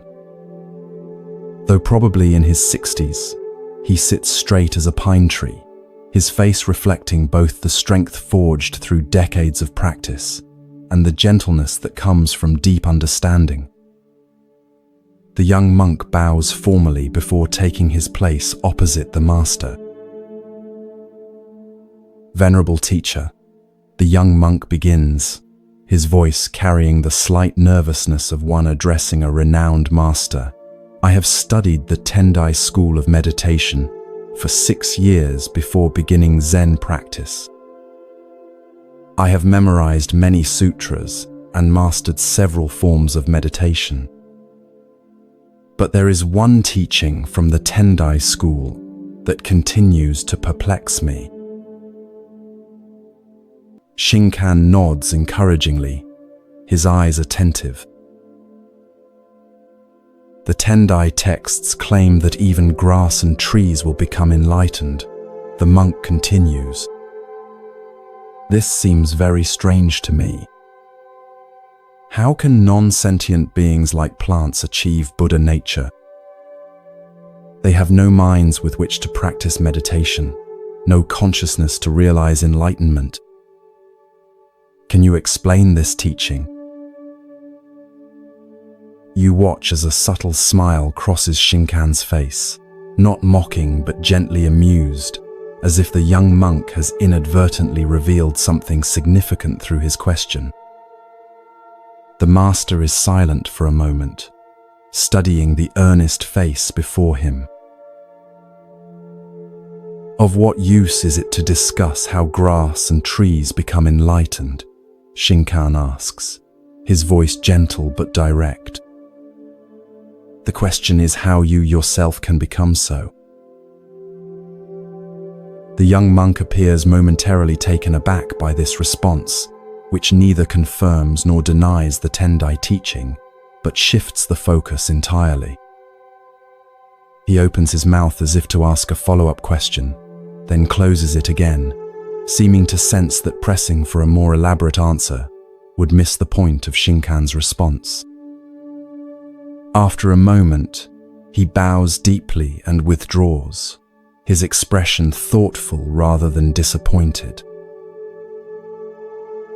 Now the elderly visitor is shown in. His bow to the master is respectful, but less formal than the monks, suggesting a different relationship to religious protocol. He settles himself on the cushion with the natural ease of someone comfortable in his body. "Master Shinkan," he begins, his voice carrying the roughness of age but also a quality of directness. "I am a simple man who has worked the land all my life. I never had the opportunity for formal study or temple practice. But my neighbor, who visits your temple sometimes, has spoken of your teachings about Buddha nature. I wonder, can someone like me, with no education or proper training, still understand the deeper truths of Buddhism?" Shinkan's face warms as he regards the elderly man. "Did you consider the grass and trees on your journey up the mountain to this temple?" he asks. The older man looks puzzled but nods. "Yes, of course. The pines along the path are particularly beautiful this season." "And did they bow to you as you passed? Did they demand to see your credentials or test your knowledge of the sutras before sharing their beauty with you?" A slow smile spreads across the elderly man's face as he grasps the meaning behind Shinkan's questions. "No," he replies. "They simply were as they are." "Just so," says Shinkan, nodding. "Buddha, nature is like this, freely given to all beings without distinction, requiring no special qualification or achievement. The trees and grass never worry about becoming enlightened. They simply express their nature fully. Perhaps they have something to teach us about the direct path." The elderly man's eyes shine with understanding. What might have taken years of philosophical study to grasp intellectually, he has understood immediately through Shinkan's simple metaphor connected to his own experience. As the older man leaves, you notice the young monk waiting in the courtyard, still contemplating Shinkan's response to his question. Seeing the elderly visitor's peaceful expression, the monk approaches him. "Pardon me," the young monk says, "but I couldn't help noticing your meeting with Master Shinkan. May I ask what teaching he shared with you?" The elderly man smiles. "He helped me understand how grass and trees become enlightened," he replies simply, then continues on his way down the mountain path, leaving the young monk staring after him in astonishment. This elegant story illuminates several profound aspects of Zen wisdom and teaching. At its heart is the contrast between intellectual understanding and direct realization, a distinction that lies at the core of Zen practice. The young monk, with his years of formal study and memorization of sutras, approaches spiritual practice primarily through concepts and theories.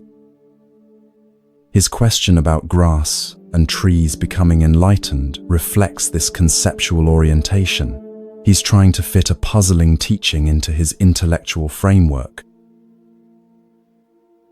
Shinkan's response: "Of what use is it to discuss how grass and trees become enlightened? The question is how you yourself can become so," gently redirects the monk from abstract speculation to the essential matter of personal awakening. This redirection is not a dismissal of the monk's question, but an invitation to move from third-person theorizing to first-person investigation. True Zen understanding doesn't come from accumulating concepts about enlightenment, but from directly realizing one's own Buddha nature. Notice how differently Shinkan approaches the elderly visitor, whose question comes not from academic interest, but from genuine concern about his own spiritual possibility. Rather than offering a philosophical explanation, Shinkan uses the immediate experience of trees and grass to point toward the universality and inherent nature of Buddha nature. The teaching is tailored perfectly to this student, connecting with his lifelong relationship to the natural world, rather than requiring familiarity with Buddhist texts or terminology. The fact that the elderly man immediately grasps what the young monk has been puzzling over highlights another Zen principle, that direct realization often comes more easily to those with fewer preconceptions and intellectual complications. The elderly man's lifetime of practical work and observation of nature has prepared him for direct seeing in a way that the monk's accumulation of concepts actually hinders. As the Zen saying goes, in the beginner's mind, there are many possibilities, but in the expert's mind, there are few. The title question itself, How Grass and Trees Become Enlightened, contains a misconception that Shinkan skillfully addresses without directly refuting. The question assumes that enlightenment is something to be achieved, a state to be entered through effort or practice. But from the Zen perspective, Buddha nature is not something acquired but recognized. It is the inherent nature of all beings, including plants. Grass and trees don't become enlightened. They already express their Buddha nature perfectly through simply being what they are, without self-consciousness or striving.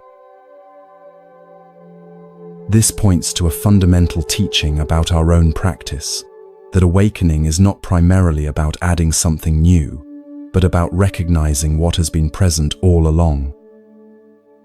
Like grass growing naturally toward the sun, our Buddha nature expresses itself most perfectly when we stop trying to achieve special states and simply allow our natural awareness to manifest without interference from excessive thinking and doing. The young monk's reaction to the elderly man's parting comment suggests the beginning of his own shift from intellectual understanding toward direct realization. His astonishment indicates that something has broken through his conceptual framework, perhaps the recognition that what he's been seeking through study and analysis might be more directly available than he thought. As you drift towards sleep, consider where in your own life you might be approaching important matters primarily through concepts, rather than direct experience. Perhaps you've read extensively about meditation without establishing a regular practice. Maybe you understand the principle of mindfulness intellectually, but rarely bring full awareness to ordinary moments.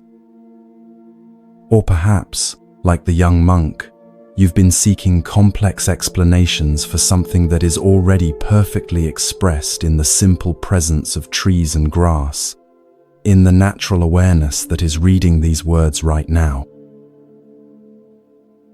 Shinkan's gentle wisdom reminds us that the deepest truths are often the simplest, and that sometimes the most direct path to understanding is to stop trying to understand and simply be as naturally and completely as grass and trees, which never worry about becoming enlightened, yet perfectly express their Buddha nature in every moment.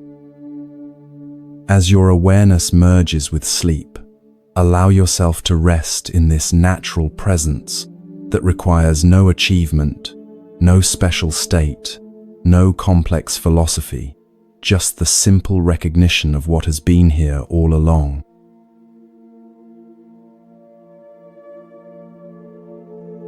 As our first journey through these ancient wisdom tales comes to a close, allow these teachings to settle gently into your heart. Like seeds planted in fertile soil, they'll continue to grow in your awareness long after these words fade. Remember Hakuin's profound equanimity, showing us how to meet life's challenges with the simple response, "Is that so?" Recall the patient Teki Sui, who found enlightenment in a single drop of water, teaching us that mindfulness in the smallest actions contains the greatest wisdom.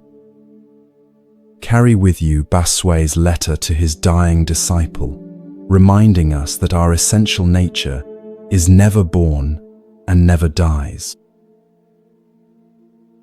These stories aren't mere entertainment, but invitations to a deeper way of being. As you drift towards sleep, allow their wisdom to work silently within you, transforming your understanding without effort.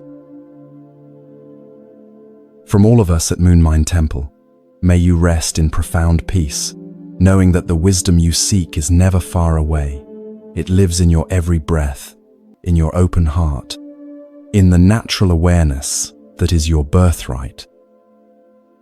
We'll continue our journey together in part 2, exploring more treasures from the Zen tradition.